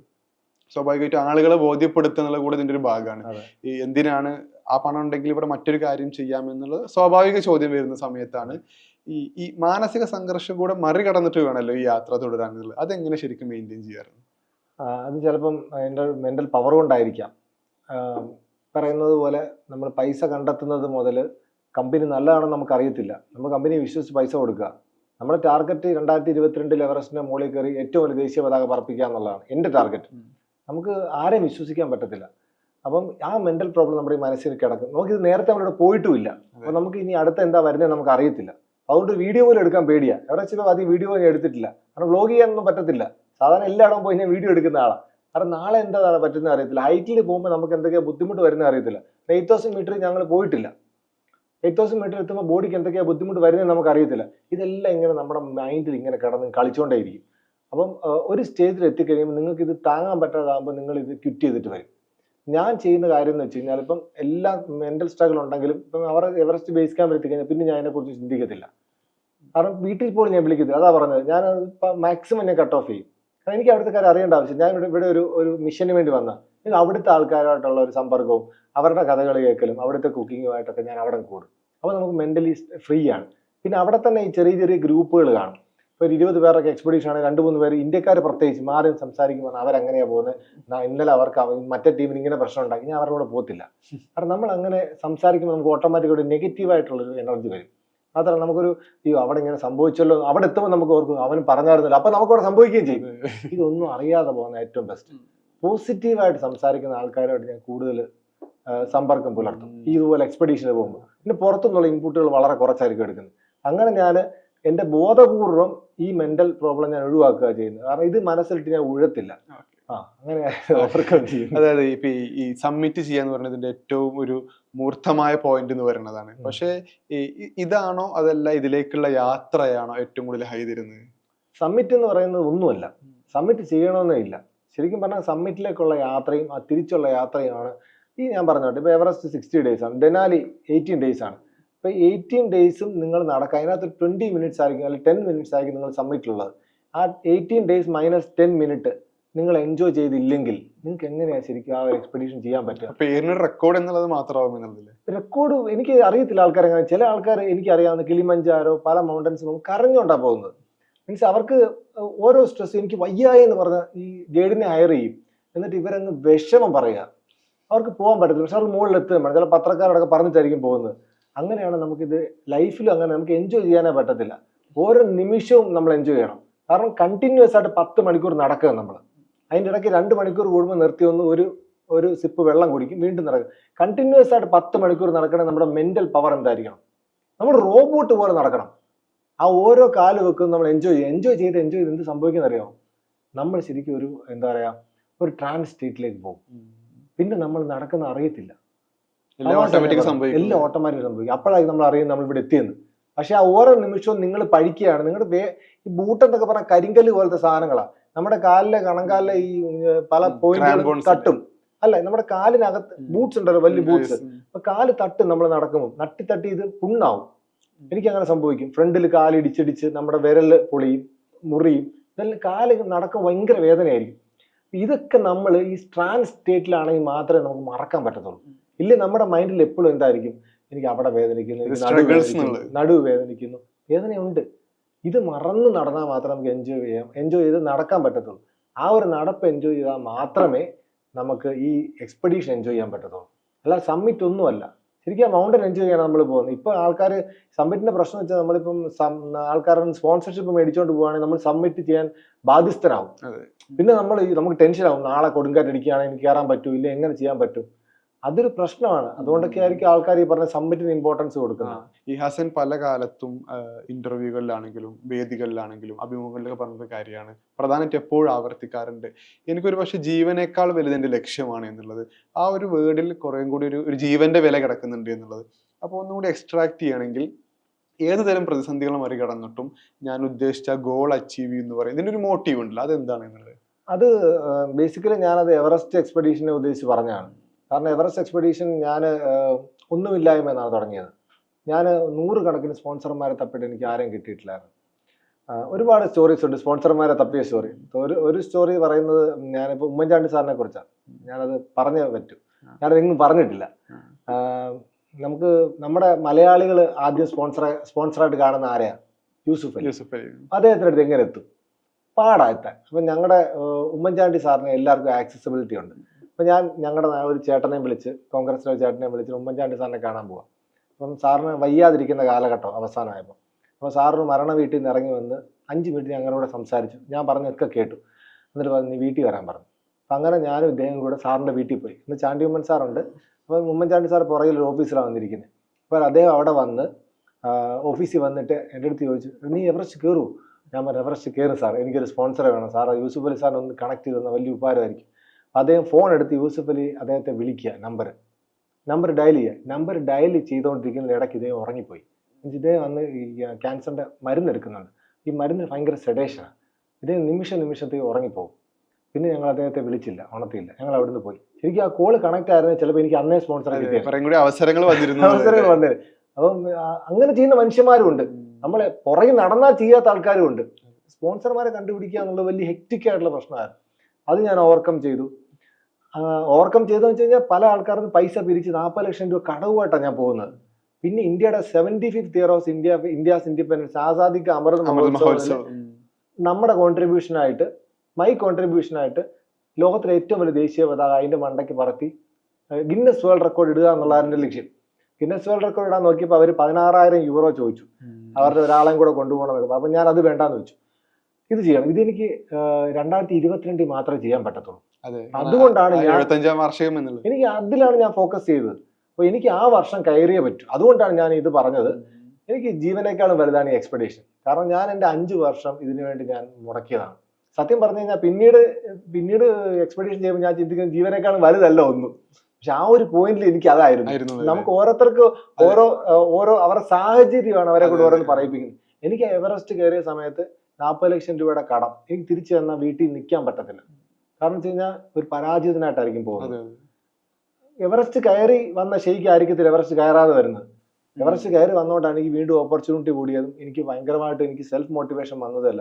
ഇല്ല, ഞാൻ തിരിച്ച് ആരും അറിയപ്പെടാതെ ചിലപ്പോൾ ഞാൻ ഒന്നും പറയുന്നില്ല, എന്തെങ്കിലുമൊക്കെ സംഭവിച്ചു പോയാൽ. ഈ 40 ലക്ഷം രൂപ കടബാധ്യതയോട് കൂടി എവറസ്റ്റ് അവിടെ പോയി സബ്മിറ്റ് ചെയ്ത് വന്ന ഷെയ്ഖിന് പിന്നീട് ഏതെങ്കിലും നിലക്ക് ഒരു ആക്സസിബിൾ സിറ്റുവേഷൻ വന്നിട്ടുണ്ടായിരുന്നു? അതല്ല ഈ സർവൈവിംഗ് മൂഡ് പിന്നീട് ഓരോ യാത്ര തയ്യാറെടുക്കുമ്പോഴും ഉണ്ടോ എന്നുള്ളത്? സർവൈവിംഗ് മൂഡ് എപ്പോഴും ഉണ്ട്. കാരണം മൗണ്ടനറിങ് വളരെ എക്സ്പെൻസീവ് ആയിട്ടുള്ള ഒരു സ്പോട്ടാണ്. നമ്മൾ സ്പോൺസർമാരെ കണ്ടുപിടിക്കുക എന്നുള്ളത് വളരെ ഡിഫിക്കൽട്ട് ആയിട്ടുള്ള കാര്യമാണ്. ഈവൻ നമ്മളെ ഇന്ത്യയിൽ തന്നെ ഡിഫിക്കൽട്ടായിട്ടാണ് ഈ പറയുന്ന മൗണ്ടനറിങ്ങിന് സ്പോൺസർമാരെ കിട്ടുന്നത്. പ്രത്യേകിച്ച് കേരളത്തിൽ കിട്ടത്തേ ഇല്ല. കേരളത്തിൽ നമ്മൾ ആൾക്കാർ സംസാരിക്കും ഇപ്പോഴും മലകയറ്റം എന്നാണ് അവർ പറയുന്നത്. കാരണം നമ്മൾ ചെയ്യുന്നത് മൗണ്ടനറിങ് ആണെന്നും അത് ആൾക്കാരെ മോട്ടിവേറ്റ് ചെയ്യാനാണെന്നും ഇവർ മനസ്സിലാക്കുന്നില്ല. അപ്പോൾ സ്പോൺസറെ കണ്ടെത്തുക എന്ന് പറയുന്നത് ഏറ്റവും ഡിഫിക്കൽട്ടായിട്ടുള്ള പോർഷനാണ്. ഈ പോർഷൻ ഓവർകം ചെയ്യുക എന്നുള്ളതാണ് ഇതിനകത്ത് ഏറ്റവും വലിയ ഡിഫിക്കൽട്ടായിട്ടുള്ള പ്രശ്നം.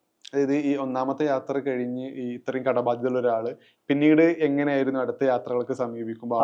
അത് പറഞ്ഞത് എവറസ്റ്റ് കയറിയതുകൊണ്ടുള്ള ഗുണം എന്ന് വെച്ച് കഴിഞ്ഞാൽ എനിക്ക് ഒരു വോയിസ് കിട്ടി. മീൻസ് എനിക്ക് എവിടെയും സംസാരിക്കാം. ആൾക്കാർ സ്കൂളിലാണെങ്കിലും കോളേജിലാണെങ്കിലും ഒരു സദസ്സിലാണെങ്കിലും സംസാരിക്കുമ്പോൾ ആൾക്കാർ ഹിയർ ചെയ്യാൻ തുടങ്ങി. ഇവൻ എന്താ പറയുന്നത്? അതെനിക്ക് ഭയങ്കര അഭിമാനമുള്ള കാര്യമാണ്. അപ്പം നമ്മൾ പറയുന്നത് കേൾക്കാൻ കുറച്ച് പേരുണ്ടെങ്കിൽ അത് നമ്മൾ പറയുന്നത് അങ്ങനെ തന്നെയായിരിക്കും. കൂടുതൽ മോട്ടിവേഷൻ രീതിയിലായിരിക്കും സംസാരിക്കുന്നത്. കാരണം ഞാൻ 33ാമത്തെ വയസ്സിൽ ആണ് ഇതിന്റെ ട്രെയിനിങ് ഒക്കെ, 35ാമത്തെ വയസ്സിൽ എവറസ്റ്റ് കയറുന്നത്. അങ്ങനെ ഒരാൾക്ക് 35ാമത്തെ വയസ്സിൽ എവറസ്റ്റ് കയറാൻ പറ്റിയ ഒരു സാധാരണ സർക്കാർ ഉദ്യോഗസ്ഥന് കയറാൻ പറ്റിയെങ്കിൽ ആർക്കും എന്തും ചെയ്യാന്നുള്ളതാണ് ഞാൻ പ്രൂവ് ചെയ്തത്. നമ്മൾ പുസ്തകത്തിൽ മാത്രമല്ല എവറസ്റ്റ് പഠിച്ചിട്ടുള്ളൂ, അത് ഞാൻ അതിന്റെ മുകളിൽ കയറിയില്ലേ, അവിടെ എത്തിയില്ലേ. അപ്പൊ ഞാൻ തിരിച്ചു വന്നില്ലേ. അപ്പൊ ഇത് ആർക്കും ഇതുപോലുള്ള എവറസ്റ്റ് അവരുടെ ലൈഫിൽ കയറാം, ഏത് ടൈമിലും. ഇതാ ഞാൻ പ്രൂവ് ചെയ്യാൻ ഉദ്ദേശിക്കുന്നത്. അപ്പൊ ഇത് ചെറിയ കാര്യമല്ല. പിന്നീടുള്ള ഒരു ട്രാവൽ ഡിസൈൻ ശരിക്കും എങ്ങനെയായിരുന്നു? കാരണം ഇനി ഈ ഭൂഖണ്ഡത്തിലേക്ക് പോകാം, ഇന്ന കൊടുമുടിയിലേക്ക് പോകാം എന്നുള്ളത് ആളുകൾക്ക് കുറെ കൂടി അവർക്ക് കൂടെ പഠനാർഹമായ രീതിയിലൊന്ന് പറയാം. എവറസ്റ്റ് കയറി കഴിഞ്ഞപ്പോൾ ഏകദേശം ആൾക്കാർ വിചാരിച്ചു ഇനിയിപ്പോ കയറാനില്ല. കാരണം ആൾക്കാർ പറഞ്ഞു ഇത് ഏറ്റവും ഉയരം കൂടിയ കൊടുമുടി കയറി, ഏറ്റവും ഡിഫിക്കൽട്ട് ആയിട്ടുള്ള കൊടുമുടിയാണ്, ഇനി ഒന്നും ചെയ്യാനില്ല. എവറസ്റ്റിന് ഒരു ബ്രാൻഡ് കൂടെയാണ്. എവറസ്റ്റ് ആണ് ബ്രാൻഡ്, മൗണ്ടൻ എന്ന് പറഞ്ഞാൽ എവറസ്റ്റ് ആണ് ലാസ്റ്റ്. അപ്പം എനിക്ക് പക്ഷെ ഞാൻ പറഞ്ഞ പോലെ കണ്ടിന്യൂസ് ആയിട്ട് എന്തെങ്കിലും ചെയ്തുകൊണ്ടിരിക്കണം. ഞാൻ നിരന്തരമായ ട്രക്കിങ്ങുകൾ ചെയ്യും. ഫിനാൻഷ്യലായിട്ടൊന്നും നോക്കിയിട്ടല്ല, നമ്മളങ്ങ് ചെയ്യുക ചെയ്യുന്നു, ഒരു താല്പര്യം കൊണ്ട് ചെയ്യും. പിന്നെ ഞാൻ എവറസ്റ്റ് പോയി കഴിഞ്ഞിട്ട് തിരിച്ചു വന്ന് 4 മാസം ചികിത്സയിലൊക്കെയാണ്. അത് കഴിഞ്ഞ് ഞാൻ ലീവ് എടുത്തു. ഞാൻ സർക്കാർ സർവീസിലാണ്, ലീവ് എടുത്തു. കണ്ടിന്യൂസ് ആയിട്ട് ഇപ്പോൾ 2 വർഷം ആയിട്ട് ലീവിലാണ്. അപ്പം അടുത്ത ലക്ഷ്യം എന്താണെന്നുള്ള ആലോചനയിലാണ് ഈ 7 സമ്മിറ്റ് എന്ന് പറഞ്ഞിട്ടുള്ള ഒരു ഐഡിയ മനസ്സിലേക്ക് വന്നത്. അത് എന്തോ വായിച്ചു പോയപ്പോൾ എനിക്ക് മനസ്സിൽ വന്നതാണ്. അതാ. പിന്നെ മാത്രമല്ല, ഈ എവറസ്റ്റിൽ പോകുന്ന സമയത്ത് ഞങ്ങൾ 10-15 പേർ ഇന്റർനാഷണൽ ഗ്രൂപ്പായിരുന്നു. അപ്പൊ അതിനകത്തൊക്കെ ഈ ചർച്ചകൾ വന്നു. അവരിവിടെ പോയി നമ്മളിതൊക്കെ കേൾക്കുമല്ലോ, ചെവി കൊടുക്കുമല്ലോ. അപ്പോഴാണ് നമ്മൾ ഒരു കാര്യം കേൾക്കുകയോ കാണുകയോ ചെയ്യാതെ നമ്മുടെ ഈ ചിന്താമണ്ഡലത്തിലേക്ക് ഇത് വരുത്തേയില്ല. നമുക്കൊരു ഐഡിയ പറഞ്ഞെങ്കിൽ തന്നെ നമ്മൾ ഇത് കേൾക്കണം അല്ലെങ്കിൽ കാണണം. കുട്ടികളോട് നമ്മൾ അങ്ങനെയാ പറയുന്നത്. കുട്ടികളെ നമ്മൾ ഇതെല്ലാം വിഷ്വലൈസ് ചെയ്ത് പറയുമ്പോഴാണ് ഇവർക്ക് ഇങ്ങനൊരു ലോകം ഉണ്ടല്ലോ എന്ന് മനസ്സിലാവുന്നത്. മൗണ്ടനിൽ എന്തും ആയിക്കോട്ടെ. അപ്പൊ ഈ ലോകം ഞാൻ കണ്ടു എവിടെയോ വെച്ചിട്ട്. അപ്പൊ ഞാൻ വിചാരിച്ചു എന്നാ പിന്നെ ശരി, ഇത് ട്രൈ ചെയ്യാന്ന് വിചാരിച്ചു. പക്ഷെ ഇത് എവറസ്റ്റ് 40 lakhs ആണ്, അന്റാർട്ടിക് കയറാൻ 60 lakhs ആണ്. എവറസ്റ്റിനേക്കാളും എവറസ്റ്റ് 40 ലക്ഷമുള്ള ഈ ബാക്കിയെല്ലാം കൂടെ ചെയ്യാൻ 1.5 കോടി രൂപ വേണം. ആര് സ്പോൺസർ ചെയ്യും? അങ്ങനെ പിന്നെ ഈ എവറസ്റ്റിന്റെ ഇത് വെച്ചിട്ട് ഞാൻ ഒരുപാട് പേരെ കാണാൻ ശ്രമിച്ചു. അപ്പൊ പിന്നെ ആൾക്കാർ കേൾക്കാൻ തയ്യാറായി. എന്നാലും ഈ പറയുന്ന നമുക്ക് ഡയറക്റ്റ് ആയിട്ട് ആക്സസ് കിട്ടത്തില്ല. ഡയറക്റ്റ് ഡിസിഷൻ മേക്കർ മുന്നിൽ നമുക്ക് എത്താൻ പറ്റില്ല. പലപ്പോഴും കേട്ടിട്ടുണ്ട് ആളുകൾ സ്കാം കഥകൾ തന്നെ എല്ലാം സ്പോൺസർ ചെയ്യാന്ന് പറഞ്ഞ് ഇങ്ങോട്ട് കാശ് മേടിക്കുന്ന സ്ഥിതി ഉണ്ടായിരുന്നത്. അതെ. എവറസ്റ്റിൽ പോയ സമയത്ത് സണ്ണി വർക്കി എന്ന് പറഞ്ഞ അദ്ദേഹം ഉണ്ടല്ലോ, അദ്ദേഹത്തിന് ഞാൻ ഇത് എല്ലാവർക്കും ഫേസ്ബുക്കിലും മെയിലും എല്ലാം ഞാൻ അയച്ചു. അപ്പൊ കുറച്ചു പേരൊക്കെ റിപ്ലൈ ചെയ്തു, പറ്റത്തില്ല എന്നൊക്കെ പറഞ്ഞു. ബിൽ ഗേറ്റ്സിന്റെ ഫൗണ്ടേഷൻ അവരെല്ലാം തിരിച്ച് മെയിൽ അയച്ചു. അപ്പൊ സണ്ണി വർക്കി അദ്ദേഹത്തിന് ഇങ്ങനെ ഫേസ്ബുക്കിൽ എനിക്ക് നിരന്തരമായിട്ട് നിങ്ങളുടെ ഫണ്ടിങ് എല്ലാം റെഡിയാണ്, കമ്പനി തരാൻ പോവാണ്, $1 ലക്ഷം തരാൻ പോവാണെന്നൊക്കെ പറഞ്ഞിട്ട് അവസാനം എനിക്ക് മനസ്സിലായി എവറസ്റ്റിൽ പോകുന്നതിന് 3 മാസം മുമ്പ് ഇത് ഫേക്ക് ആണെന്ന്. കാരണം അവര് ഈ ഫണ്ട് ട്രാൻസ്ഫർ ചെയ്യാൻ വേണ്ടി ഒരു $2000 അങ്ങോട്ട് അതാണ് നമുക്ക് മനസ്സിലായി. അവിടെ പിടിച്ചു. അപ്പൊ മനസ്സിലായി ഇപ്പൊ കള്ളനാന്ന് മനസ്സിലായി. അപ്പൊ ഈ സണ്ണി വർക്ക് ഇത് അറിഞ്ഞിട്ടുണ്ടായിരിക്കത്തില്ല. അപ്പൊ അങ്ങനത്തെ ഫേക്ക് ഇതിനകത്ത് പെടാം. കാരണം ഞാൻ പൈസ കൊടുത്താൽ അതും പോയേനെ. എന്റെ പൈസ ഇല്ലാത്തതുകൊണ്ട് ഞാൻ കൊടുത്തില്ല. അതിൽ നിന്നൊക്കെ രക്ഷപ്പെട്ടു വന്നു. കൂട്ടുകാരുടെ ഇതുകൊണ്ടൊക്കെ പൈസ വലിച്ചിട്ടാണ് പോയത്. പൈസയുടെ കാര്യം പോട്ടെ, അത് എവറസ്റ്റ് എങ്ങനെയും ചെയ്തു. അത് കഴിഞ്ഞിട്ട് ഇനി ഞാൻ പൈസ എങ്ങനെ ചെയ്യും? വെറുതെ നമുക്ക് പോയി കയറാൻ പറ്റും. എന്റെ ആകെ ഉള്ള 10 ലക്ഷം രൂപയുടെ എക്യുപ്മെന്റ്സിന് പൈസ മുടക്കണ്ട. അത് നല്ല സ്പോൺസറെ കിട്ടണം. അത് എവറസ്റ്റ് കയറുന്ന സമയത്ത് മേടിച്ച എക്യുപ്മെന്റ്സ് അത് തന്നെ മതി. ഇനിയിപ്പോ അങ്ങോട്ട് മീൻസ് 2 വർഷത്തേക്ക് അത് കഴിയുമ്പോൾ ഇതെല്ലാം കേടാവും. അപ്പൊ അങ്ങനെയാണ് എവറസ്റ്റ് പോയപ്പോ ഉള്ള എന്റെ ഫ്രണ്ട് ഉണ്ട്, മൗണ്ട്, അദ്ദേഹത്തിന്റെ പേര് സുബീർ ബക്ഷി എന്നാ, അതായത് USA കാരനാണ്. അപ്പൊ അദ്ദേഹമാണ് ശരിക്കും അമേരിക്കയിലെ ദനാലി കയറാൻ വേണ്ടി 2023 ക്ഷണിക്കുന്നത്. അതിനിടയ്ക്ക് ഒരുപാട് സ്റ്റോറീസ് ഉണ്ട്. പുള്ളിക്കാരൻ ഞാൻ തമ്മിലൊരു റിലേഷൻ ബോണ്ടിങ് ഒക്കെ ഉണ്ടായിരുന്നു ഈ എവറസ്റ്റ് കയറുന്ന സമയത്ത്. പുള്ളിക്കാരന് ബുദ്ധിമുട്ടുണ്ടായപ്പോൾ ഞാൻ പുള്ളിക്കാരൻ്റെ കൂടെ ഡെത്ത് സോണിൽ ഒരു രാത്രിയൊക്കെ സ്റ്റേ ചെയ്തിട്ടുണ്ടായിരുന്നു. നമുക്ക് നല്ല ബന്ധമായി. അങ്ങനെ പുള്ളിക്കാരൻ എന്റെ ചെലവ് മൊത്തം എടുത്തിട്ടാണ് ഈ ദനാലിയിൽ കൊണ്ടുപോകുന്നത്. അപ്പൊ ഒരൊറ്റ ഇതേ പുള്ളിക്കാരൻ പറഞ്ഞുള്ളൂ, നിങ്ങൾക്ക് US വിസ കിട്ടുവാണെങ്കിൽ കൊണ്ടുപോകാന്ന് പറഞ്ഞു. അതിന് പോകുന്ന ഒരു മാസം മുമ്പാ പറയുന്നത്. നമുക്കറിയത്തില്ലല്ലോ US വിസ കിട്ടുമോ ഇല്ലയോ എന്നുള്ളത്. കുറെ കൂടെ പ്രശ്നക്കാരനാണ് അപ്പോയിന്റ്മെന്റ് കിട്ടണം. അപ്പൊ ഞാൻ അപ്പോയിന്റ്മെന്റ് അപ്ലൈ ചെയ്തപ്പോൾ 1 വർഷം കഴിഞ്ഞ് അപ്പോയിന്റ്മെന്റ് കിട്ടിയത്. പക്ഷെ ഭാഗ്യത്തിൽ എനിക്ക് US എംബസിയിൽ അറിയാവുന്ന ഒരു മേഡം ഉണ്ടായിരുന്നു. ഞാൻ എന്റെ ജോലിക്കിടയ്ക്ക് പരിചയപ്പെട്ടു. അപ്പൊ മേഡത്തിന് ഞാൻ ജസ്റ്റ് മെസ്സേജ് അയച്ചു, ഇങ്ങനെ ഒരു സംഭവം ഉണ്ട് മേഡം, ഹെൽപ്പ് ചെയ്യാൻ പറ്റുമെന്ന്. മേഡം എംബസിയുടെ മെയിൻ ആളായിരുന്നു. മേഡം പറഞ്ഞു ചെന്നൈയിലോട്ട് വരാൻ പറഞ്ഞു. 2 ദിവസം US വിസ കിട്ടി. അപ്പൊ അങ്ങേര് ഞെട്ടി, ഞാനും ഞെട്ടി, ഇതെങ്ങനെ സംഭവിച്ചു. അങ്ങനെയാണ് ദനാലി ചെയ്യുന്നത്. അത് കഴിഞ്ഞ് എനിക്കൊരു സ്പോൺസറെ കിട്ടി. അത് കഴിഞ്ഞ് ഇത് വെച്ചിട്ട് എനിക്ക് സ്പോൺസറെ കിട്ടി. അങ്ങനെയാണ് കണ്ടിന്യൂസ് ആയിട്ട് എൽബ്രൂസും അന്റാർട്ടിക്കയും അക്കൻകാഗോയും ലോകത്തിലെ ഏറ്റവും വലിയ അഗ്നിപർവ്വതം ഹോസ്റ്റൽ സലാഡോയും എല്ലാം കണ്ടിന്യൂസ് ആയിട്ട് ഞാൻ ചെയ്യുന്നത്. എവറസ്റ്റിനെ വെച്ച് നോക്കുമ്പോൾ ഇപ്പുറത്തുള്ളൊരു കാലാവസ്ഥയിലാണെങ്കിലും യാത്രയിലാണെങ്കിലും ഒരുക്കങ്ങളിലാണെങ്കിലും എന്താണ് പ്രധാനപ്പെട്ട മാറ്റങ്ങൾ? എവറി മൗണ്ടൻസ് ഡിഫറെന്റ് ആണ്. നമുക്ക് ഒരു മൗണ്ടനും തമ്മിൽ കമ്പയർ ചെയ്യാൻ പറ്റത്തില്ല. എവറസ്റ്റ് ഡിഫറെൻ്റ് ആണ്. നമ്മൾ മൗണ്ടനിൽ പോകുന്നതിന് നമ്മൾ അതിനെക്കുറിച്ച് പഠിക്കും, അവരുടെ കാലാവസ്ഥ പഠിക്കും, ടെറൈൻ പഠിക്കും, അതിനനുസരിച്ചുള്ള എക്യുപ്മെൻറ്റ്സ് ആയിട്ടായിരിക്കും നമ്മൾ പോകുന്നത്. ഒന്നിനും നമുക്ക് വില കുറച്ച് കാണാൻ പറ്റത്തില്ല. നമ്മൾ സമ്മറിലായിരിക്കും മിക്കവാറുള്ള മൗണ്ടൻസ് എല്ലാം അറ്റംപ്റ്റ് ചെയ്യുന്നത്. അവിടുത്തെ സമ്മറിലായിരിക്കും, അന്റാർട്ടിക്കയിലെ സമ്മറായിരിക്കും, ഓസ്ട്രേലിയയിലെ സമ്മറായിരിക്കും. ആ സമയത്ത് ചിലപ്പോൾ മഞ്ഞ് കാണും ആ മലയിൽ, ചിലപ്പം മഞ്ഞ് കാണത്തില്ല. അതിനനുസരിച്ചായിരിക്കും നമ്മൾ പോകുന്നത്. ഒന്നിനെ നമുക്ക് അണ്ടർ എസ്റ്റിമേറ്റ് ചെയ്യാൻ പറ്റത്തില്ല. Mountains are very dangerous. അല്ല, ഈ ധനാലിയെ കുറിച്ച് പറഞ്ഞത് കേട്ടിട്ടുണ്ട്, പല വീഡിയോകളിലും ഡോക്യുമെന്ററിയിലും കാണാം. എവറസ്റ്റിനേക്കാൾ എവറസ്റ്റ് ആണ് ഒന്നാം സ്ഥാനം എന്ന് പലപ്പോഴും ആളുകൾ പറയുമെങ്കിലും കഷ്ടപ്പാടിന്റെ കാര്യത്തിലാണെങ്കിലും ചെലവിന്റെ കാര്യത്തിലാണെങ്കിലും എല്ലാ തരത്തിലുള്ള റിസ്കുകൾ നോക്കുന്ന സമയത്തും ധനാലിയാണ് കുറെ കൂടെ റിസ്ക് ഫാക്ടർ എന്നുള്ളത്. അതെങ്ങനെയാണ് ശരിക്കും? 7th സമ്മിറ്റിൽ ഡെനാലിയാണ് മാക്സിമം റിസ്ക് ഫാക്ടർ ഉള്ളത് എവറസ്റ്റിനേക്കാൾ. കാരണം എവറസ്റ്റിന്റെ പ്രത്യേകത എന്ന് വെച്ച് കഴിഞ്ഞാൽ ഇപ്പോൾ അതൊരു ഭയങ്കര ടൂറിസമായി മാറി. അവിടെ എല്ലാ തരത്തിലുള്ള റെസ്ക്യൂവും നിങ്ങൾക്ക് കിട്ടും. ഏകദേശം 6,800 7,000 മീറ്റർ വരെ നിങ്ങളെ റെസ്ക്യൂ ചെയ്യും ഹെലികോപ്റ്റർ, 6,500 മീറ്റർ വരെ. പിന്നെ മുകളിലോട്ട് ചിലപ്പോൾ നിങ്ങളെ ഷെർപ്പകൾ റെസ്ക്യൂ ചെയ്യും. പക്ഷെ നിങ്ങൾക്ക് ഷെർപ്പ സപ്പോർട്ട് സബ്മിറ്റ് വരെ ഉണ്ട്. നിങ്ങളുടെ കൂടെ നിഴല് പോലെ ഷെർപ്പ നടക്കുക. അവരുടെ കയ്യിൽ എപ്പോഴും വാക്കി ടോക്കി കാണും. അവർക്ക് എന്തെങ്കിലും ബുദ്ധിമുട്ടുണ്ടെങ്കിൽ താഴോട്ട് കമ്മ്യൂണിക്കേറ്റ് ഡിസെൻഡ് ചെയ്യാം. നിങ്ങൾക്ക് വലിയ കമ്പനിയാണെങ്കിൽ നിങ്ങൾക്ക് ഒരു വാക്കി ടോക്കി തരും, നിങ്ങൾക്ക് കമ്മ്യൂണിക്കേറ്റ് ചെയ്യാം. പിന്നെ നിങ്ങളുടെ ഈ പറഞ്ഞ പോലെ ഇൻ റീച്ച് അല്ലെങ്കിൽ സാറ്റലൈറ്റ് ഫോൺ കാണും, എവറി ടൈം കമ്മ്യൂണിക്കേറ്റ് ചെയ്യാം. അപ്പോൾ ഈ ഒരു ആക്സസിബിലിറ്റിയും ഈ ആൾക്കാർ പോയി നിരന്തരം ആൾക്കാർ പൊയ്ക്കൊണ്ടിരിക്കുകയായിരിക്കും. നമ്മളവിടെ കുത്തിയിരുന്നാൽ തന്നെ 3-4 പേര് പോകും. നമ്മൾ കൂടുതലും രാത്രിയായിരിക്കും യാത്ര ചെയ്യുന്നത്, ലൈറ്റൊക്കെ വെച്ചായിരിക്കും യാത്ര ചെയ്യുന്നത്. ആൾക്കാരുണ്ടെന്ന് മനസ്സിലാവും. ഡെനാലിയുടെ പ്രത്യേകത എന്ന് വെച്ച് കഴിഞ്ഞാൽ നിങ്ങൾ ഗൈഡിനെ ഹയർ ചെയ്ത് പോവാം. ഞങ്ങൾ ഗൈഡിനെ ഹയർ ചെയ്യാതെ പോകുന്നത്. ആൽപൈൻ സ്റ്റൈൽ എന്ന് പറയും. ആൽപൈൻ സ്റ്റൈൽ നമ്മൾ ഈ 18 ദിവസത്തേക്കുള്ള എവ്രിതിങ്, ഉപ്പ് മുതൽ കർപ്പൂരം വരെ നമ്മൾ കൊണ്ടുപോകും. നമ്മൾ ഗ്യാസ്, കുക്കും, ഫുഡ്, ടെന്റ്, പിന്നെ കത്തിക്കാനുള്ള ലൈറ്റർ, എവ്രിതിങ്. നിങ്ങൾ എന്തെങ്കിലും ഒരെണ്ണം മിസ്സായി കഴിഞ്ഞാൽ ചിലപ്പോൾ നിങ്ങളുടെ മരണത്തിലേക്ക് കലാശിക്കുന്നു. ഈ 18 ദിവസം നിങ്ങളുടെ ഹ്യൂമൻ വേസ്റ്റ് നിങ്ങൾ കളക്ട് ചെയ്ത് തിരിച്ചു കൊണ്ടുവരണം. അപ്പോൾ നമ്മൾ വിചാരിക്കും മേലോട്ട് പോകുമ്പോൾ ഭക്ഷണം തീരും, തിരിച്ചു വരുമ്പം ഭക്ഷണത്തിന്റെ വെയിറ്റ് ഇല്ല. ഈ ഭക്ഷണത്തിന്റെ വെയിറ്റ് എല്ലാം കൂടെ നമ്മുടെ ഹ്യൂമൻ വേസ്റ്റ് ഉണ്ടാവും. ഇതൊരു വലിയ പാട്ടുണ്ട്. അപ്പൊ ഇതുമായിട്ടാണ് നമ്മൾ പോകുന്നത്. ആകെ നമുക്ക് യൂറിൻ മാത്രമേ അവിടെ പാസ് ചെയ്യാനൊരു ഡിച്ചുള്ളൂ, ബാക്കിയെല്ലാം നമ്മൾ കളക്ട് ചെയ്ത് കൊണ്ടുപോകണം. അതുകൊണ്ട് ആ മൗണ്ടൻ നല്ല പ്രസ്റ്റീൻ മൗണ്ടനാണ്. അതാണ് ഈ ഡെനാലിയുടെ പ്രത്യേകത. ഒന്നാമത്തെ. രണ്ടാമത്തെ എന്ന് വെച്ച് കഴിഞ്ഞാൽ Denali creates its own weather എന്നാണ് പറയുന്നത്. Denali is the 3rd largest national park in USA. മൂന്നാമത്തെ വലിയ നാഷണൽ പാർക്ക്. അപ്പോൾ അത്ര വലുതായതുകൊണ്ട് അതിനകത്തെ വെതർ നമുക്ക് പ്രെഡിക്റ്റ് ചെയ്യാൻ പറ്റത്തില്ല. അവൻ തന്നെ നിശ്ചയിക്കും. ഞാൻ പറഞ്ഞില്ലേ, ഒരു ക്യാമ്പിൽ കാറ്റേ ഇല്ല. നിങ്ങൾ അവിടെ പോയി കഴിഞ്ഞാൽ ഡെനാലി പ്രശ്നമുണ്ടെന്ന് മനസ്സിലാകത്തേ ഇല്ല. അടുത്ത കാറ്റിൽ ആ ക്യാമ്പിൽ കൊടുങ്കാറ്റ്, ചിന്തിക്കാൻ പറ്റുന്നുണ്ടോ? അങ്ങനെയാണ് ഡെനാലിയുടെ പ്രത്യേകത. മൂന്നാമത്തെ എന്ന് വെച്ച് കഴിഞ്ഞാൽ നമ്മൾ ഗ്ലേഷ്യറിന്റെ മണ്ടക്കൂടെ മുഴുവൻ സമയം നടക്കുന്നത്. നമ്മൾ അവിടുത്തെ സമ്മറിലാണ് പോകുന്നത്. അപ്പോൾ ഗ്ലേഷ്യറിലുള്ള ക്രാക്സിനെ ക്രിവാസസ് എന്ന് പറയും. ഇത് ഓപ്പൺ ആവും. വലിയ ക്രാക്സ് ഉണ്ട്. ഒരാളുടെ വീതി മുതൽ 10 ആളുടെ വീതി വരെ ഉണ്ട്. ഇതിന്റെ മുകളിൽ ചെറിയ തിൻ ലെയർ ഓഫ് ഐസ് ആയിരിക്കും ഉണ്ടായിരിക്കും. വിന്റർ ലെവൽ ഭയങ്കര കട്ടിയായിട്ടിരിക്കും. സമ്മറിൽ നമ്മൾ പോകുമ്പോൾ നമ്മുടെ ക്രാമ്പോൺ ചവിട്ടുമ്പോൾ എന്ത് പറ്റും? ഇത് പൊട്ടി നമ്മൾ താഴേക്ക് കാഴ്ചയിൽ കാഴ്ച കട്ടി ഉണ്ടെന്ന് വിചാരിക്കും. നമ്മൾ ഈ 40 നമ്മുടെ വെയിറ്റ് 50-80 കിലോയും നമ്മുടെ കൂടുതലുള്ള സാധനം 60 കിലോയുടെ 160 കിലോ കയറുമ്പോൾ ഏതെങ്കിലും പോയിന്റ് ഇത് ക്രാക്കാവും, നിങ്ങൾ താഴേക്ക് പോകും. അതുകൊണ്ട് റോപ്പ് ചെയ്തായിരിക്കുമ്പോൾ നമ്മൾ രണ്ടുപേരുടെ പോവുകയാണെങ്കിൽ റോപ്പ് ചെയ്യും. ഒരാൾ കുഴിയിൽ വീണാലും മറ്റേ ആൾ അറസ്റ്റ് ചെയ്ത് രക്ഷപ്പെടുത്താൻ അറിയാൻ വേണ്ടിയിട്ട്. ഇതാണ് മെയിൻ ആയിട്ടുള്ള 3 പ്രശ്നം. പിന്നെ 4ാമത്തെ പ്രശ്നം എന്ന് വെച്ചാൽ ഈ 18 ദിവസവും നമ്മൾ ഒരേ ബൂട്ട് ഇട്ട് നടക്കുക ഈ ഐസിന്റെ മുകളിൽ കൂടെ. എവറസ്റ്റ് എന്ന് പറഞ്ഞാൽ ഡയറക്റ്റ് എവറസ്റ്റോട്ട് കയറുകയല്ല ചെയ്യുന്നത്. ബേസ് ക്യാമ്പിൽ എത്തിയിട്ട് ഒരു പർവ്വത കംപ്ലീറ്റ് 6100 മീറ്റർ കയറിയിട്ട് വീണ്ടും ബേസ് ക്യാമ്പിൽ വരും. എവറസ്റ്റിന്റെ 7200 മീറ്റർ പോയിട്ട് വീണ്ടും ബേസ് ക്യാമ്പിൽ വരും. പിന്നെയാണ് സബ്മിറ്റ് ചെയ്തിട്ട് ബേസ് ക്യാമ്പിൽ വരുന്നത്. സബ്മിറ്റ് ചെയ്യാൻ ഒരു 7 ദിവസം 8 ദിവസം മതി. അത്ര നമ്മൾ കണ്ടിന്യൂസ് ആയിട്ട് ഈ ഡ്രസ്സ് ഇട്ടിടുന്നു. മറ്റേ ഈ 18 ദിവസവും നമ്മളുള്ള ദിവസം മുഴുവൻ ഈ സാധനങ്ങൾ ഇട്ടിരിക്കുക. അതും വേറൊരു പ്രശ്നം എന്ന് വെച്ച് കഴിഞ്ഞാൽ ലൈറ്റ് അടിക്കുമ്പോഴേ രാത്രിയില്ല, എല്ലാ സമയത്തും പ്രകാശമാണ്. നമ്മുടെ ഉറക്കം, നമ്മുടെ ബയോളജിക്കൽ ക്ലോക്ക് തെറ്റും. അത് വേറെ പ്രശ്നമാണ്. ഉറക്കമില്ലാത്തത് കൊണ്ട് തന്നെ നമുക്ക് രാത്രി ഏതാ പകലാന്ന് അറിയത്തില്ല. നമുക്ക് ഇരുട്ടാണെങ്കിലും നമുക്ക് ഉറക്കം വരത്തുള്ളൂ. ശീലത്തിന്റെ ഭാഗമാണ്. ഇരുട്ടില്ല അവിടെ. ഒന്ന് ആലോചിച്ച് നോക്കി. ഇങ്ങനത്തെ പ്രശ്നങ്ങളൊക്കെ ഉള്ളതുകൊണ്ടാണ് ഡെനാലി വളരെ ഡേഞ്ചറസ് ആയിട്ട് നമുക്ക് ഫീൽ ചെയ്യുന്നത്.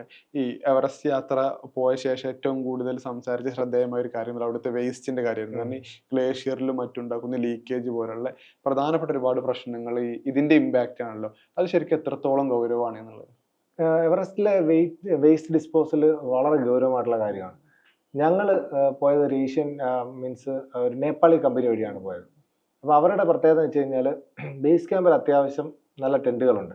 അവിടെയും നമ്മുടെ ഹ്യൂമൻ വേസ്റ്റ് അവരെന്ത് ചെയ്യും? ഒരു ഡിച്ച് ഉണ്ടാക്കി അവിടെ തന്നെ ഇടുക ചെയ്യുന്നത്. അതിൻ്റെ മുകളിലോട്ട് ക്യാമ്പ് 1, ക്യാമ്പ് 2, ക്യാമ്പ് 3. ക്യാമ്പ് 1-ൽ എത്തിക്കഴിയുമ്പം അവർ പറയും നിങ്ങൾ ഏതെങ്കിലും മലയുടെ മടക്കിൽ പോയിരുന്നിട്ട് കാര്യം സാധിച്ചോളാൻ പറയും. അതവിടെ പോയി. ക്യാമ്പ് 2-ൽ ഇവരൊരു ഡിച്ച് ഉണ്ടാക്കിയിട്ടുണ്ട്, അത് അവിടെ തന്നെ ഒരു മൂടും. പിന്നെ മേളിലോട്ടുള്ളതെല്ലാം നമ്മൾ അവിടെ തന്നെ ഇടുക ചെയ്യുന്നത്. അതാണ് ഈ നേപ്പാൾ കമ്പനിയുടെ സംവിധാനം ഇല്ല എന്നുള്ളത്. നമ്മുടെ ഹ്യൂമൻ വേസ്റ്റിന്റെ കാര്യം പറഞ്ഞത്. പിന്നെ ക്യാമ്പ് 4-ൽ എത്തുമ്പോൾ എന്ത് ചെയ്യുന്നറിയോ, ഈ പൈസയുള്ള വലിയ വലിയ ആൾക്കാരുണ്ട്, അവരവരുടെ ടെന്റ് വരെ ഉപേക്ഷിച്ചിട്ട് അവർ സക്സസ്ഫുൾ സബ്മിറ്റോ അല്ലെങ്കിൽ അവർ ബുദ്ധിമുട്ടുണ്ട് അതെല്ലാം ഉപേക്ഷിച്ച് അവരിങ്ങ് വരും. ഇത് അവിടെ കിടക്കും, ടൺ കണക്കിന് വേസ്റ്റാണ്. പിന്നെ നമ്മൾ ഭക്ഷണം ക്യാൻഡ് ഫുഡ് ആരും കൊണ്ടു, ആ ക്യാൻ കഴിച്ചതൊക്കെ അവരവിടെ ഇടും. ഇത് കൊണ്ടുവരണമെങ്കിൽ അവർക്ക് ബുദ്ധിമുട്ട്, അവർ വെയിറ്റ് ക്യാരി കൊണ്ട് വരേണ്ട ആവശ്യമില്ല.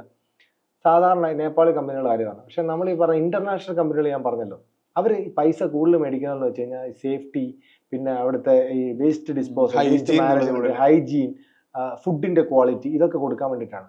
അതിന് എങ്ങനെ പോയി കഴിഞ്ഞാൽ ഞാൻ പറഞ്ഞില്ല, ഒരു $20,000 to $30,000 മറ്റേതിനേക്കാളും കൂടുതൽ വരും.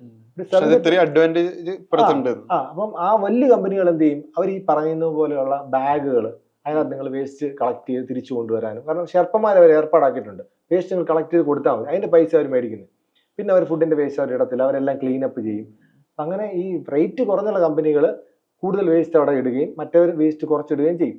അപ്പം ഇപ്പം ഏറ്റവും ഈ വർഷം ഒരു പുതിയ നിയമം വന്നു, എല്ലാവരും ഈ പറയുന്ന ഹ്യൂമൻ വേസ്റ്റ് തിരിച്ച് കളക്ട് ചെയ്ത് താഴെ കൊണ്ടുവരണം. അപ്പോൾ കുറച്ചും കൂടെ ഈ എക്സ്പെഡീഷൻസിന്റെ റേറ്റ് കൂടും. പിന്നെ ഇന്ത്യൻ ആർമിയുടെയും നേപ്പാൾ ആർമിയുടെയും എക്സ്പെഡീഷൻ പോകുമ്പം അവരിങ്ങനെ വേസ്റ്റ് കളക്ട് ചെയ്തുകൊണ്ട് വരാറുണ്ട്. മീൻസ് ഈ പറയുന്ന പൈസ കൂടുതലുള്ള സഞ്ചാരികൾ തന്നെയാണ് അവിടെ വേസ്റ്റ് ഇടുന്നത്. കാരണം നമ്മൾ സാധാരണ സഞ്ചാരികൾ നമ്മുടെ സാധനം എങ്ങനെയാണ് തിരിച്ചു കൊണ്ടുവരാനാണ് നോക്കുന്നത്, കാരണം നമുക്ക് അടുത്ത എക്സ്പെഡീഷൻ യൂസ് ചെയ്യണം. മറ്റവർക്കൊന്നും പ്രശ്നമല്ല.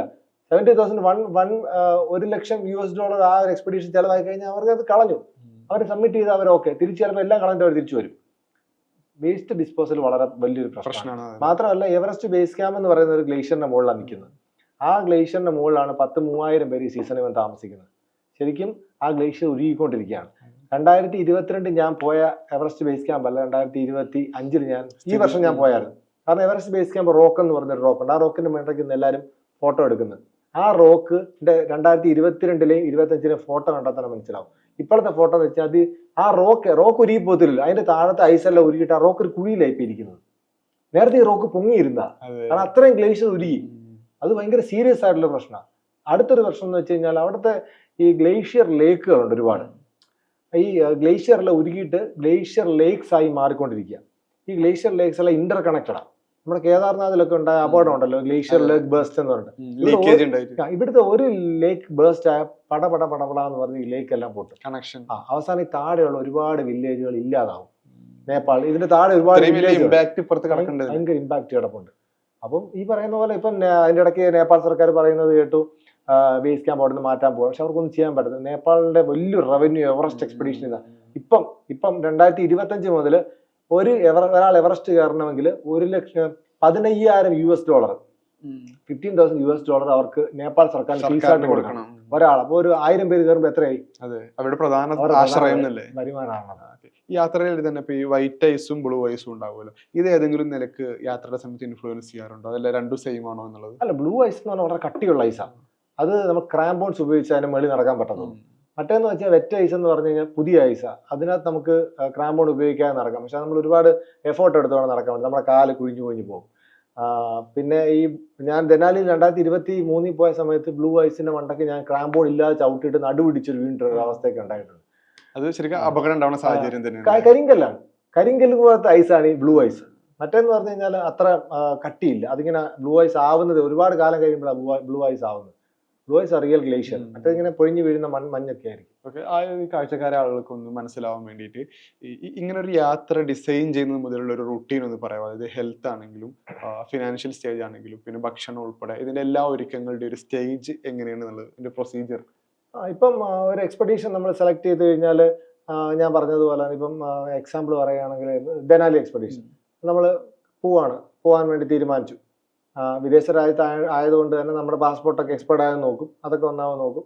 അടുത്തത് ഈ ഇതിന്റെ വെതർ, നമ്മൾ ഈ പോകുന്ന സമയത്തെ വെതർ പ്രെഡിക്റ്റ് ചെയ്തിട്ടുണ്ടോ, പ്രെഡിക്റ്റ് ചെയ്തിട്ടില്ലെങ്കിൽ എന്തൊക്കെ ആയിരിക്കും വരാൻ സാധ്യത ഉണ്ടെന്ന് നോക്കും.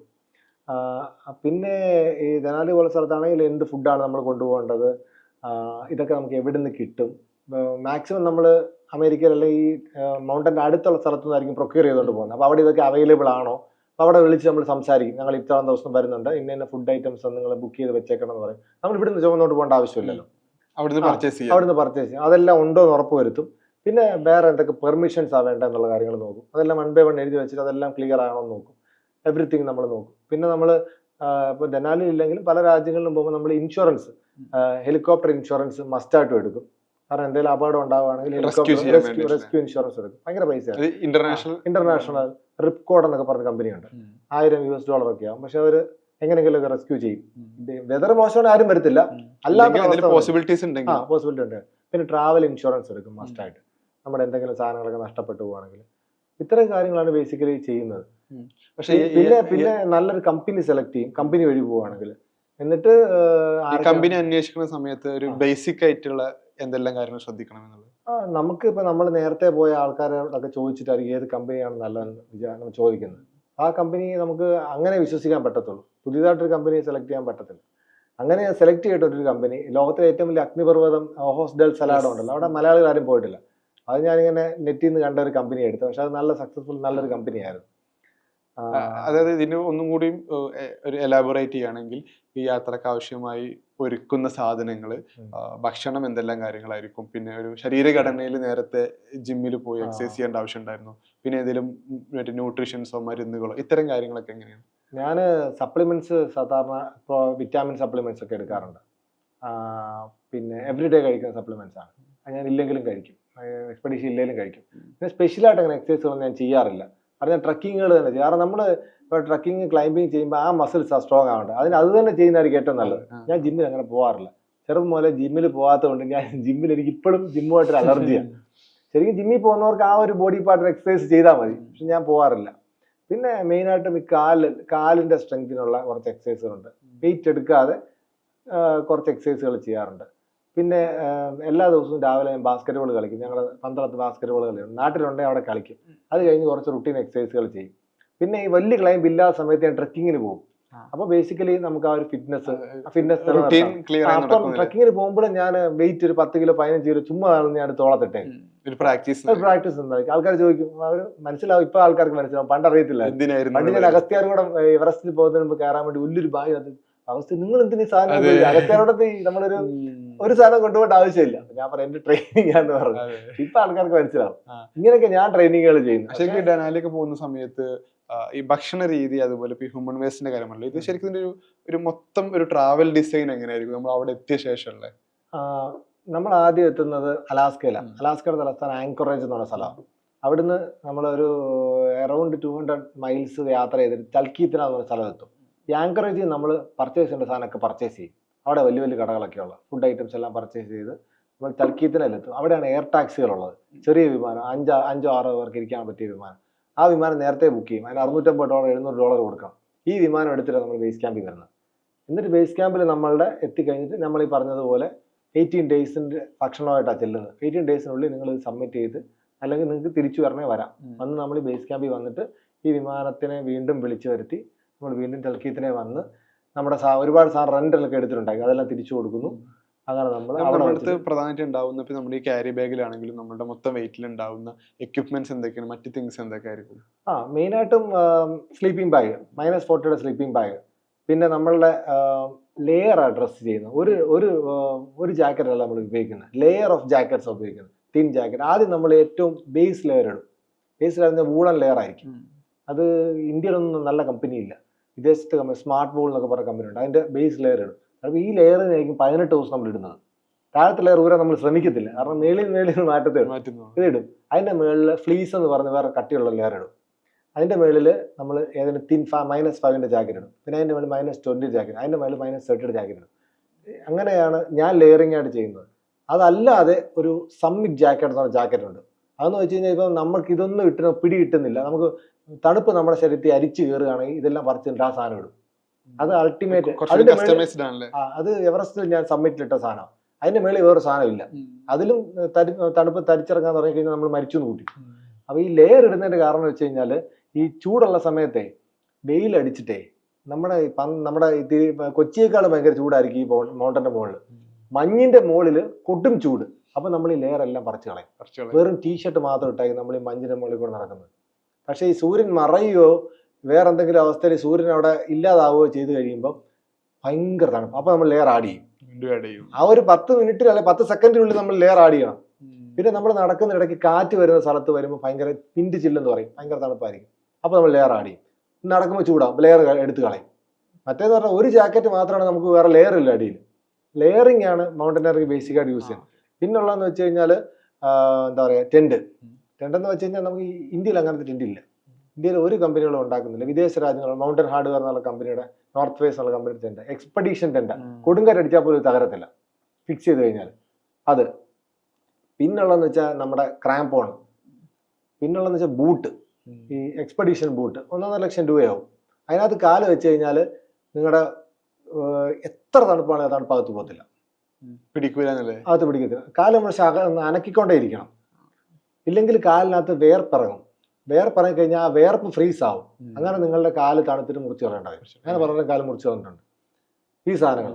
പിന്നെ എന്ന് പറഞ്ഞു കഴിഞ്ഞാൽ ഹാർനസ് എന്ന് പറയും, നമ്മുടെ ഈ എന്താ പറയാ, നമ്മൾ അരയിൽ കെട്ടുന്ന ഒരു സാധനം, അതിലാണ് റോപ്പ് മൊത്തം കണക്ട് ചെയ്യുന്നത്. പിന്നെ റോപ്സ്, പിന്നെ പിക്കാസ്, മീൻസ് നമ്മൾ ഈ മൗണ്ടൻ ഇത് ഐസ് വെട്ടി വേണമല്ലോ നമ്മുടെ ടെന്റ് ഉണ്ടാക്കാൻ.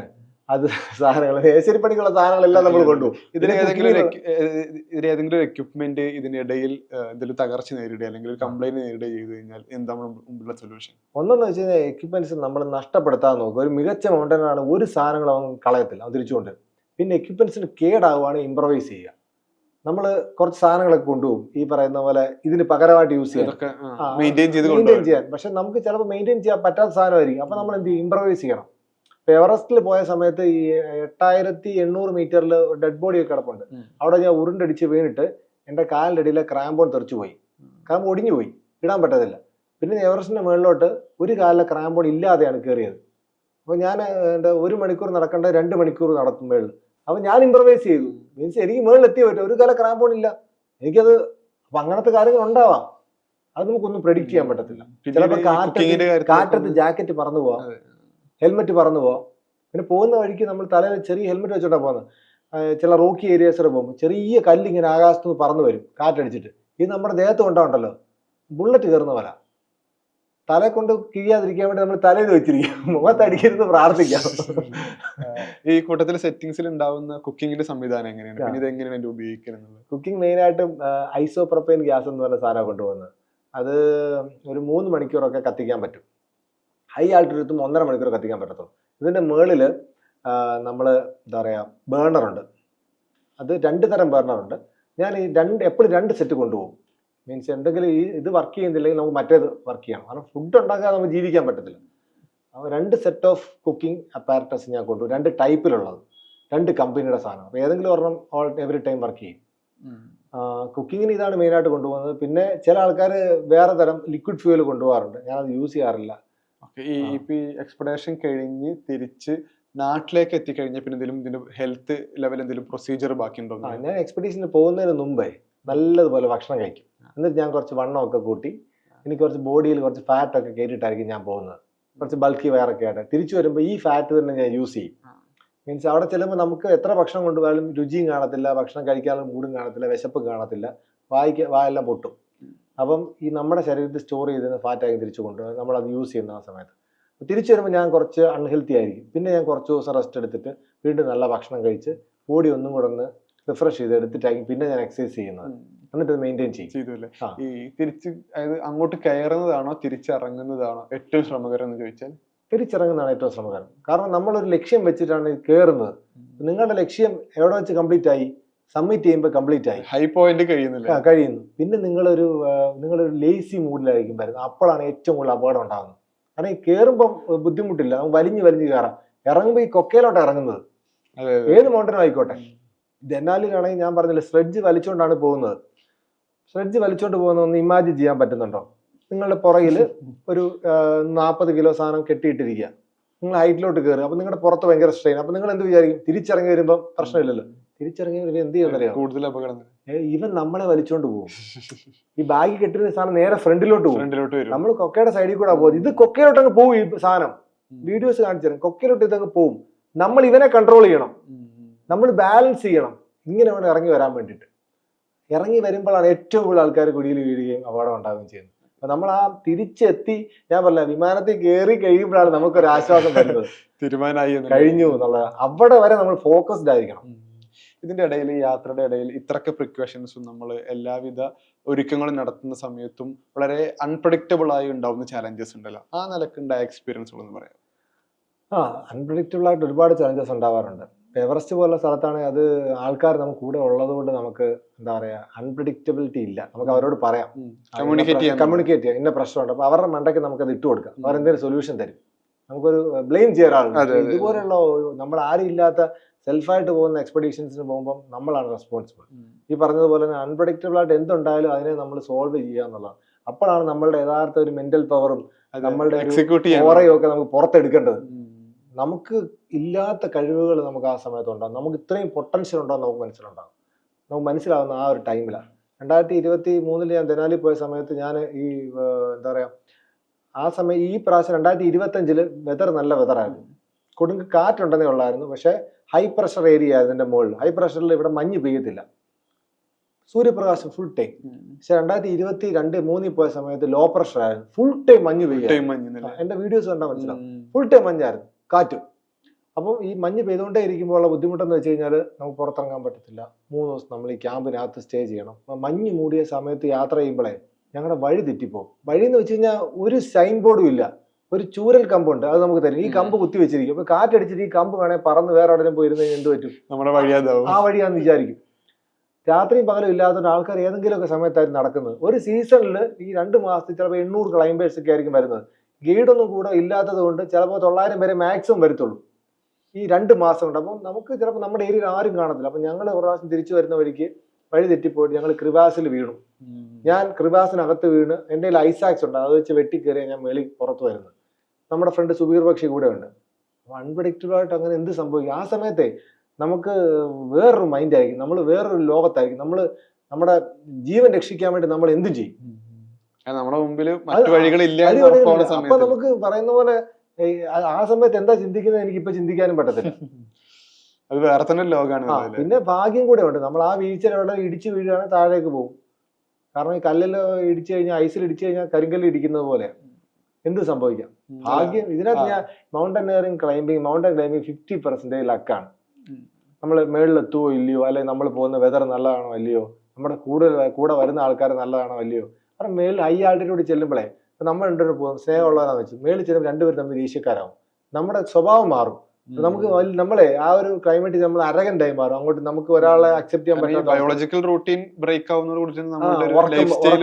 ഉറക്കം വരുന്നില്ല, ചെറിയ കാര്യങ്ങൾക്ക് വാശിയൊക്കെ ആവും. അപ്പം സമയം വഴക്കുണ്ടാകാനുള്ള കാര്യങ്ങളൊക്കെ ഉണ്ടാവും. ഇതെല്ലാം ഒരു ലക്കാണ്. നല്ല ടീമിനെ കിട്ടുക, നല്ല വെതർ ഉണ്ടാവുക, മേളിലെത്താൻ സാധിക്കുക. ഈ ചലഞ്ചിൽ തന്നെ ഇപ്പൊ ഈ ഫോഴ്സ് ബൈറ്റ് വരുന്ന സമയത്താണല്ലോ ഏറ്റവും ഭയാനകമായ ഒരു സാഹചര്യം. ബ്രോയുടെ കാര്യത്തിൽ തന്നെ അങ്ങനെ കേട്ടിട്ടുണ്ട്. അപ്പൊ ഇത് ആ സമയത്ത് വേദന അറിയില്ല എന്നുള്ളത് ഓക്കെ, പക്ഷെ ഈ വിരല് മുറിച്ചു മാറ്റുക, അതല്ലെങ്കിൽ നമ്മുടെ ഒരു ശരീരത്തിന്റെ ഭാഗം മുറിച്ചു മാറ്റുക എന്ന് പറയുമ്പോൾ ശരിക്കും ആ ഒരു മൊമെന്റ് ഡിസിഷൻ എങ്ങനെയായിരിക്കും എന്നുള്ളത്? എനിക്ക് ഫ്രോസ്റ്റ് ബൈറ്റ് ആയത് അന്റാർട്ടിക്കൽ ഐസ് പീക്കിന്റെ മുകളിൽ വീഡിയോ എടുക്കാൻ വേണ്ടി 30 സെക്കൻഡ്സ് വിരൽ എക്സ്പോസ് ആയപ്പോഴാണ് ഇത് ഫ്രോസ്റ്റ് ബൈറ്റ്. ആ സമയം നമുക്ക് അറിയത്തില്ല. ഫ്രോസ്റ്റ് ബൈറ്റ് എന്ന് പറഞ്ഞാൽ നമ്മൾ തീ കൊണ്ട് പൊള്ളുന്നത് പോലെ തണുപ്പ് കൊണ്ട് പൊള്ളുന്നതാണ് ഫ്രോസ്റ്റ് ബൈറ്റ്. അപ്പോൾ ഒരു പ്രാവശ്യം ഫ്രോസ്റ്റ് ബൈറ്റ് ആയി കഴിഞ്ഞാൽ നമുക്ക് ഇതിനെ റീഹീറ്റ് ചെയ്യാം. അത് 2-3 ഗ്രേഡ് ഉണ്ട്. ഏറ്റവും വലിയ ഗ്രേഡാണ് ഒന്നും ചെയ്യാനില്ല, കാരണം നിങ്ങളുടെ വിരൽ മുറിച്ച് കളയേണ്ടതായിട്ട് വരും. ഒരു സെക്കൻഡ് ഗ്രേഡ് ഒക്കെ ആണെങ്കിൽ ഇത് നമുക്ക് റീഹീറ്റ് ചെയ്യാം. റീഹീറ്റ് ചെയ്യാനുള്ള പ്രശ്നം എന്ന് വെച്ച് കഴിഞ്ഞാൽ വീണ്ടും ഇത് ഫ്രീസ് ആവരുത്. വീണ്ടും ഫ്രീസ് ആയി കഴിഞ്ഞാൽ ഇത് കട്ട് ചെയ്ത് കളയാം.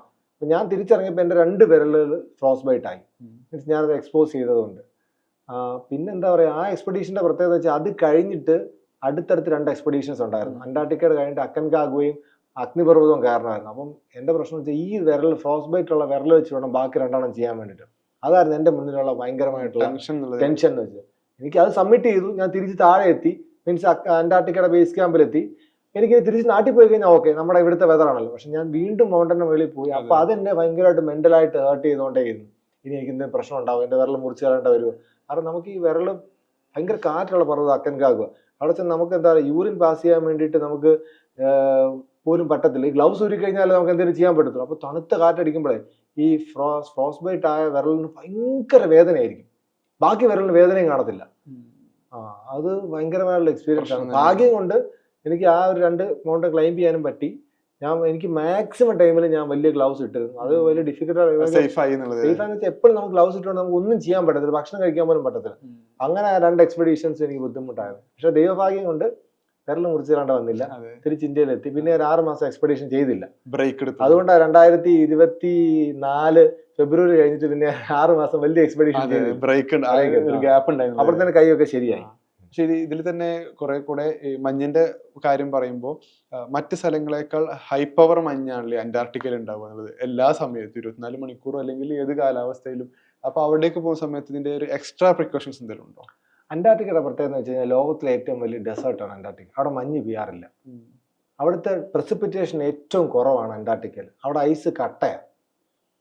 ഞങ്ങൾ പോകുന്ന സീസണിൽ ചെറുതായിട്ട് മഞ്ഞ് പെയ്തു. ഈ ക്ലൈമറ്റ് ചേഞ്ചിന്റെ പ്രശ്നങ്ങളുള്ളതുകൊണ്ട് ഇപ്പൊ ചെറുതായിട്ട് മഞ്ഞ് പെയ്യുന്നുണ്ട്. അതാണ്. പിന്നെ ഈ അന്റാർട്ടിക്ക ആയാലും ദെനാലി ആയാലും ഇതെല്ലാം പോൾസിനോട് ചേർന്നിട്ടുള്ള പർവ്വതങ്ങളാണ്. അപ്പോൾ പോൾസിനോട് ചേരും തോറും ഈ ഇക്വേറ്ററിന്റെ, ഇപ്പൊ എവറസ്റ്റ് എന്ന് പറഞ്ഞാൽ ഇക്വേറ്ററിനോട് ചേർന്നിട്ടുള്ളൊരു പർവ്വതം. അപ്പോൾ ഈ ദെനാലിയിലെ ഒരു 20,000 ഫീറ്റ് ഈസ് ഈക്വൽ ടു എവറസ്റ്റിലെ 25,000 ഫീറ്റ്. നമ്മൾ പറയത്തില്ലയോ ടെമ്പറേച്ചർ 25 ഡിഗ്രി ആണെങ്കിലും ഫീൽസ് ലൈക്ക് 45 എന്ന് പറയത്തില്ലേ, ആ സെയിം എഫക്റ്റ് ആണ്. അന്റാർട്ടിക്കയും ഈ ദെനാലിയും ഏകദേശം ഒരുപോലെ തന്നെയാണ്. പക്ഷെ അന്റാർട്ടിക്കയിൽ നമുക്ക് ഒറ്റയ്ക്ക് ക്ലൈംബ് ചെയ്യാൻ പറ്റത്തില്ല.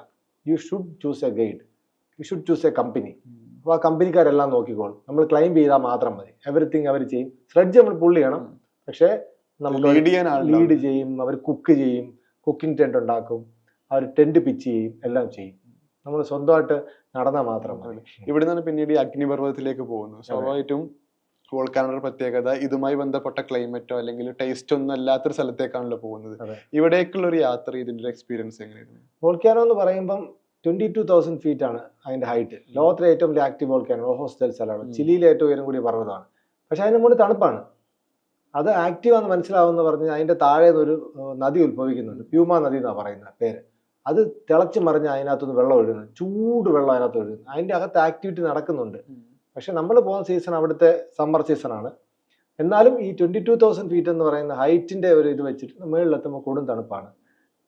മഞ്ഞ് വളരെ കുറവായിരുന്നു ഞങ്ങൾ പോയ സമയത്ത്. പിന്നെ ഇത് പണ്ട് പൊട്ടിയ അഗ്നിപർവ്വതമാണ്, പണ്ട് ഏതോ സമയത്ത്. അപ്പോൾ ഇതിന്റെ ചുറ്റും ആഷസ് കിടപ്പുണ്ട്, ചുറ്റും ആഷസ് ഉണ്ട്. അപ്പം നമ്മൾ ഈ കടലിന്റെ മണ്ണിൽ ചവിട്ടി കയറി പോകുന്ന പോലെ ഈ പർവ്വതത്തിൽ പോകുന്നത്. അതാണ് അവിടുത്തെ ഡിഫിക്കൽട്ടായിട്ട് എനിക്ക് തോന്നിയത്. സാധാരണ പർവ്വതത്തിൽ പോകുമ്പോൾ നമ്മൾ കല്ലിലോ മഞ്ഞിലോ ഒക്കെ ചവിട്ടിയായിരിക്കും. പക്ഷേ ഇതെന്ന് വെച്ചാൽ 2 കാല് ഫ്രണ്ടോട്ട് പോകും, 2 കാല് താഴോട്ട് വരും. കാരണം ഈ പൂഴി മണ്ണാണ് ഇതിന് ചുറ്റും കിടക്കുന്നത്. അത് ഒരു വോൾക്കാനിക് ആക്ടിവിറ്റീസ് പണ്ട് നടന്നതിന്റെ അത് മാത്രമേ എനിക്ക് അവിടെ ബുദ്ധിമുട്ടായിട്ട് തോന്നിയുള്ളൂ.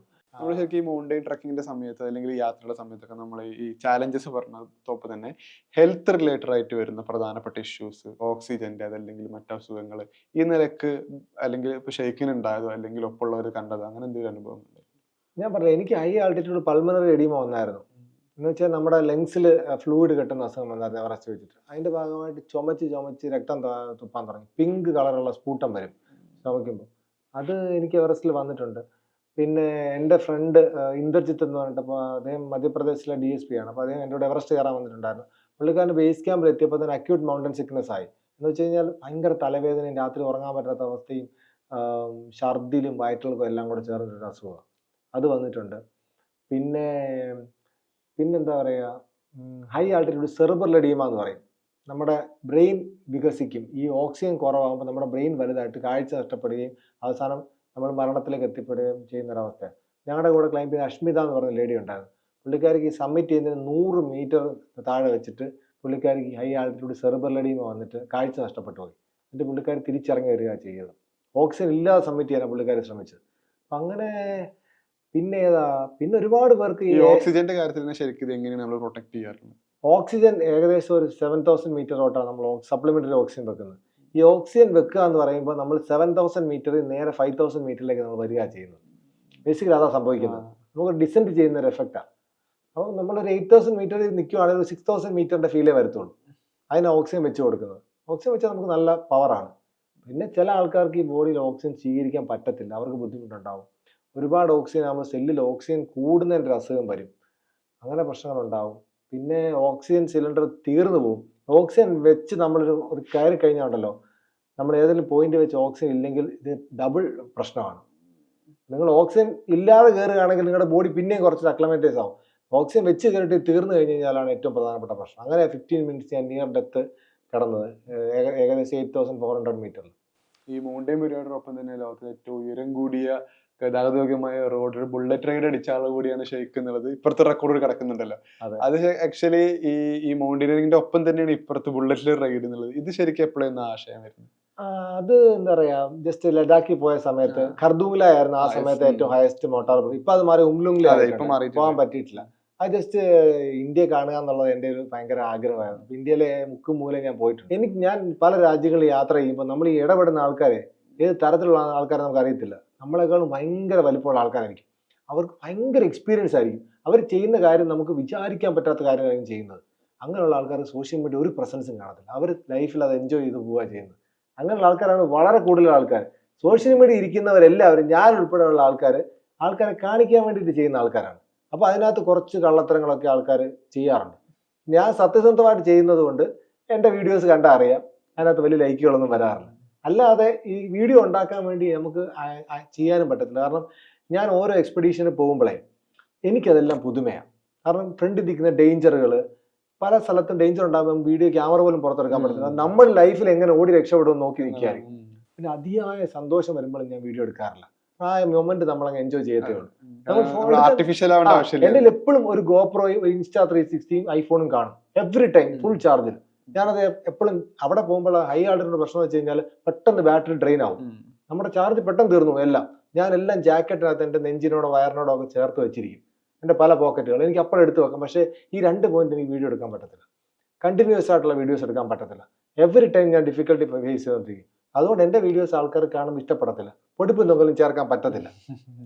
അതായത് എപ്പോഴും ആളുകൾ കമന്റ് ബോക്സിൽ ചോദിക്കുന്ന, അതല്ലെങ്കിൽ എപ്പോഴും ആളുകൾ ഒരു ഒബ്ജക്റ്റ് സൈഡിൽ നിന്ന് സംസാരിക്കുന്ന ഒരു കാര്യമാണ്, ഈ ഒരു യാത്രയുടെ ക്യാഷ് ഉണ്ട് എന്നുണ്ടെങ്കിൽ സ്വാഭാവികമായും ആ സാമ്പത്തികം ഉപയോഗപ്പെടുത്തി വീട് വെച്ച് കുടുംബവുമായി സ്വസ്ഥമായി ജീവിക്കാൻ ഒരു ആയുസിനുള്ള എല്ലാ സമ്പാദ്യവും ഉപയോഗപ്പെടുത്തിയിട്ടാണ് ഒരു യാത്ര പോകുന്നത്. അപ്പോൾ തുടരെ ഇത്തരം യാത്ര പോകുന്ന ആളെന്ന നിലയ്ക്ക് ഇത്തരം ചോദ്യങ്ങൾ ആവർത്തിച്ച് കേട്ടുകൊണ്ടിരിക്കുമല്ലോ, അവരോട് പറയാനുള്ള കാര്യം എന്താണ്? അവരോട് പറയാനുള്ള കാര്യം എന്ന് വെച്ച് കഴിഞ്ഞാൽ ആൾക്കാർ പലതരത്തിലാണല്ലോ. ആൾക്കാർ ചിന്താഗതി പലതരത്തിലാണ്. ഈ പറയുന്ന കാര്യങ്ങളൊക്കെ വളരെ സിമ്പിളാണ്. നമ്മൾ ഫാമിലി ആകുക, നമ്മൾ സേഫ് ആകുക. പിന്നെ ഞാൻ എപ്പോഴും ചിന്തിക്കുന്ന കാര്യം എന്ന് വെച്ച് കഴിഞ്ഞാൽ ഈ ലോകം, ഈ ഭൂമി എന്ന് പറഞ്ഞാൽ കറങ്ങിക്കൊണ്ടിരിക്കുക. അത് സൂര്യന് ചുറ്റും കറങ്ങിക്കൊണ്ടിരിക്കുക. ഒരു അൺസർട്ടനിറ്റിയുടെ കൂമ്പാരത്തിലാണ് നമ്മൾ നിൽക്കുന്നത്.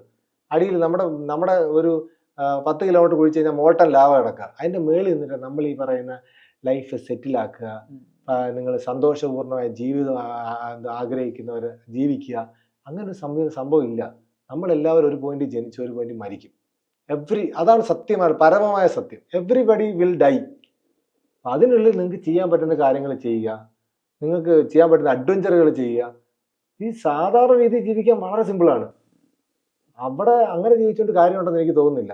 ലൈഫ് എക്സ്പ്ലോർ ചെയ്തിട്ട് തിരിച്ചു പോവുക. അതിനുവേണ്ടി ആയിരിക്കും നമ്മുടെ ദൈവം നമ്മളിവിടെ വിട്ടിരിക്കുന്നത്. നീ അതൊക്കെ മറ്റേ സിനിമയ്ക്കകത്ത് നീ പോയി കണ്ടിട്ട് വേണം മക്കളെ എന്ന് പറയുന്നത് പോലെ, അല്ലാതെ വേറൊരു അർത്ഥം ഉണ്ടെന്നില്ല ഒന്നിനും. നമ്മുടെ ശരീരം തന്നെ ഫോക്കസ് ചെയ്ത് കഴിഞ്ഞാൽ പ്രോട്ടോണും ന്യൂട്രോണുമാണ്. അതിങ്ങനെ നടന്ന് കറങ്ങിക്കൊണ്ടിരിക്കുക. അതിൻ്റെ ഇടയ്ക്ക് അതും അനങ്ങിക്കൊണ്ടിരിക്കുക. അതിൻ്റെ ഇടയ്ക്ക് എനിക്ക് സ്വസ്ഥമായിട്ട് റിട്ടയർമെന്റ് ആയിട്ട് എത്ര നാൾ നിങ്ങൾ ജീവിക്കും? നിങ്ങളുടെ ഒരു പ്രായം കഴിയുമ്പോൾ നിങ്ങളുടെ ബോഡി ഡൈ ചെയ്തുകൊണ്ടായിരിക്കുന്നത്. നിങ്ങളുടെ ഈ പറയുന്ന എനർജിയും ഈ ഒരു തുടിപ്പും ഒന്നും കുറച്ച് നാൾ കഴിഞ്ഞാൽ കാണത്തില്ല. ഉള്ള സമയം നിങ്ങൾ ഇതൊക്കെ കാണുക, എൻജോയ് ചെയ്യുക, ആൾക്കാരുടെ നല്ല റിലേഷൻ ഉണ്ടാക്കുക. അതിന് യാത്രയെക്കാളും നല്ലൊരു സാധനം ഇല്ല. ഇത് ഡെനാലി കുടുങ്ങിയ സമയത്ത് ഉമ്മ പറഞ്ഞ ഒരു കാര്യമുണ്ട്, ഏതെങ്കിലും നിലക്കോട് തിരിച്ച് നാട്ടിലെത്തട്ടെ, അവന് തിരിച്ചെത്തും എനിക്ക് ഉറപ്പാണ്, പക്ഷെ അവന് ഇനി വിടണോ വേണ്ടെന്ന് ഞാനൊന്ന് ആലോചിക്കട്ടെ. 2 ദിവസമായിട്ട് ഇവിടെ അടുപ്പ് വാങ്ങിയിട്ടില്ല, സമാധാനം ഇല്ല. അപ്പൊ ഇതിന്റെ ഒക്കെ പുറത്ത് നാട്ടുകാരെ കൺവിൻസ് ചെയ്യാൻ്റെ അപ്പുറത്തേക്ക് വീട്ടുകാരെ കൺവിൻസ് ചെയ്യാനുള്ള പ്രധാനപ്പെട്ട ഒരു കാര്യമാണല്ലോ. ഓരോ യാത്ര കഴിഞ്ഞ് വരുമ്പോഴും വീട്ടുകാർ ഇനി അടുത്ത് പോകണ്ടെന്ന് പറയുന്നുണ്ട്. എന്താണ് സ്ഥിതി? വീട്ടില് ഈ പറഞ്ഞ പോലെ ഞാൻ ഒരു എക്സ്പെഡീഷന് പോകുമ്പോൾ അതിന്റെ ഒരു ഭീകരത അറിയിക്കത്തില്ല. ഞാൻ തമാശക്ക് പറഞ്ഞിട്ട് ദലാലി പോവാന്ന് പറഞ്ഞിട്ട് 2 ദിവസം മുമ്പൊക്കെ ആയിരിക്കും പറയുന്നത്.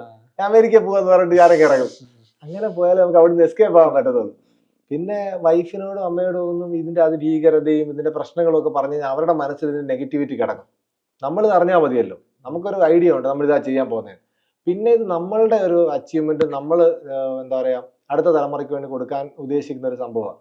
അപ്പൊ അത് ഇപ്പൊ സ്വന്തം അച്ഛനായിക്കോട്ടെ അമ്മയായിക്കോട്ടെ വൈഫായിക്കോട്ടെ ബ്ലോക്ക് ചെയ്യുന്നത് നമുക്ക് നല്ലതല്ലെന്ന് എനിക്ക് തോന്നുന്നു. കാരണം നിങ്ങൾ ചെയ്യേണ്ട കാര്യം നിങ്ങൾക്കേ ചെയ്യാൻ പറ്റത്തുള്ളൂ.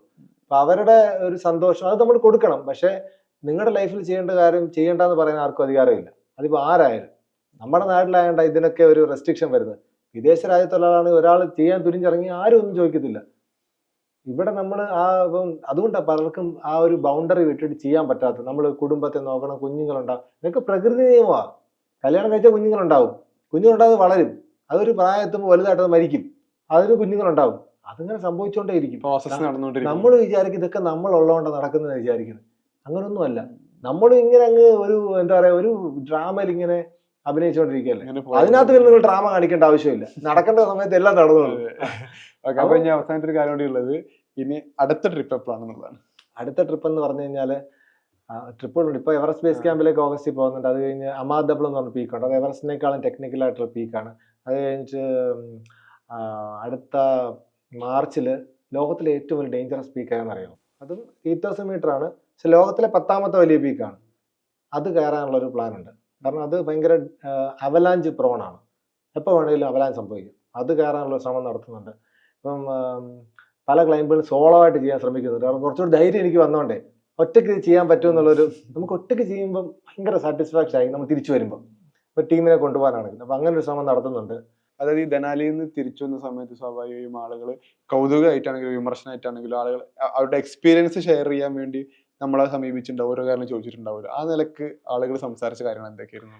ദനാലിയിൽ നിന്ന് പോയിട്ട് വന്നപ്പോൾ എനിക്ക് മനസ്സിലായത്, നമ്മുടെ ചാർലി എന്ന് പറഞ്ഞ സിനിമയ്ക്കകത്തെ ഇപ്പം ദുൽഖർ മരിച്ചെന്ന് പറഞ്ഞിട്ടുള്ള ഒരു വാർത്ത കൊടുക്കുന്നുണ്ട്. അപ്പൊ ആൾക്കാരൊക്കെ വന്ന് കൂടുമ്പോൾ എനിക്ക് ഇത്രയും ആൾക്കാരുണ്ടെന്ന് മനസ്സിലായി. സത്യം പറഞ്ഞാൽ എന്നെ സ്നേഹിക്കുന്ന ഇത്രയും പേരുണ്ടെന്ന് എനിക്ക് മനസ്സിലായത് ഞാൻ ആ സമയത്താണ്. കാരണം ഞാൻ തിരിച്ചു വന്നപ്പോൾ എൻ്റെ ഫ്രണ്ട്സിൻ്റെ അമ്മമാര്, അയൽവക്കത്തെ വീട്ടുകാര്, എന്നെ അറിയാത്ത ആൾക്ക് ഇവരെല്ലാം പറയും പ്രാർത്ഥിക്കുകയായിരുന്നു, ഇവര് മറ്റേ ദൈവത്തിനത് നേർന്നു, ഇത് നേർന്നു. അപ്പൊ സത്യം ഇത്രയും പേര് നമ്മളെ സ്നേഹിക്കുന്നുണ്ടെന്ന് മനസ്സിലാക്കാൻ സത്യം പറഞ്ഞാൽ ഈ ദനാലിയിലെ ഈ ഒരു ചെറിയ, മാത്രമല്ല ആക്ച്വലി അന്നത്തെ ആ ഒരു വാർത്ത വരുന്ന സമയത്താണ് ഇവിടെ എല്ലാവരും ഒറ്റയടിക്ക് അറിയുന്നത്, വീട്ടുകാർ പോലും അറിയുന്ന ഒരു മൊമെന്റിലാണ്. പിന്നീട് സേഫായി എന്ന് പറഞ്ഞ സമയത്ത് എല്ലാ സോഷ്യൽ മീഡിയ ഫീഡുകളിലും പ്ലാറ്റ്ഫോമുകളിലൊക്കെ അത് കണ്ടിന്യൂസ്ലി കണ്ടിരുന്നു, ഓക്കെ സേഫ് ആണ് എന്നുള്ളത്. പിന്നീട് ആ ആളുകളുടെ മുമ്പിലേക്ക് എത്തുന്ന സമയത്ത് ഒരു മൊമെന്റ് വളരെ പ്രധാനപ്പെട്ടായിരുന്നു. ആൾക്കാര് കുറച്ചും കൂടി ഐഡന്റിഫൈ ചെയ്യാൻ തുടങ്ങി, ആൾക്കാർ ഇങ്ങനെ ഒരു മനുഷ്യനുണ്ടെന്ന് മനസ്സിലായി. പിന്നെ പല ആൾക്കാരും വളരെ എന്താ പറയാ അവരുടെ ഒരു ഇമോഷണൽ കണക്റ്റോടുകൂടി എന്നെ കാണാൻ തുടങ്ങി. യാത്രയ്ക്ക് ഉപരിയായിട്ട് അവരിങ്ങനെ സ്നേഹത്തോടുകൂടി സംസാരിക്കാൻ നമുക്ക് തന്നെ വിഷമം വന്നു പോകും. ബസ്സിലൊക്കെ യാത്ര ചെയ്യുമ്പോൾ ആൾക്കാർ വന്നിട്ട് തിരിച്ചു വന്നോ മോനെ നിനക്ക് എന്തോ പറ്റുന്നത് ചോദിക്കുമ്പോൾ നമുക്കൊരു വല്ലാത്ത വികാരം ഉണ്ടാകുന്നത്. അതൊക്കെ ഒരു ദനാലി സമ്മാനിച്ചൊരു സാധനമാണ്. ഇതൊന്നും നമ്മൾ ഇങ്ങനെ വരുമെന്ന് പ്രതീക്ഷിച്ചല്ല ചെയ്തത്, പക്ഷെ അതൊക്കെ അങ്ങനെ വന്നു, സംഭവിച്ചു പോയി. അതെ, ഇനിയിപ്പോ ഞാൻ ഉദ്ദേശിച്ചിരിക്കുന്ന ഇനിയുള്ള യാത്രകളിൽ സാറ്റലൈറ്റ് ഫോൺ ഉപയോഗിക്കുന്നില്ല എന്റെ തീരുമാനം. കാരണം ഇനിയിപ്പോ ഞാൻ SOS മാത്രമേ വിടത്തുള്ളൂ. കാരണം ഇതുപോലെ മെസ്സേജ് വിട്ടു കഴിഞ്ഞാൽ അത് വീണ്ടും വാർത്തയാവും. ശരിക്കും പറഞ്ഞാൽ ഒരു മൗണ്ടനറെ, ഞങ്ങളുടെ മൗണ്ടനറി ഫീൽഡിന്റെ അപമാനമാണ് നമ്മൾ കുരുങ്ങിപ്പോയെന്ന് പറയുന്നത്. അതിന് വലിയൊരു സാധനം വേറെ ഇല്ല.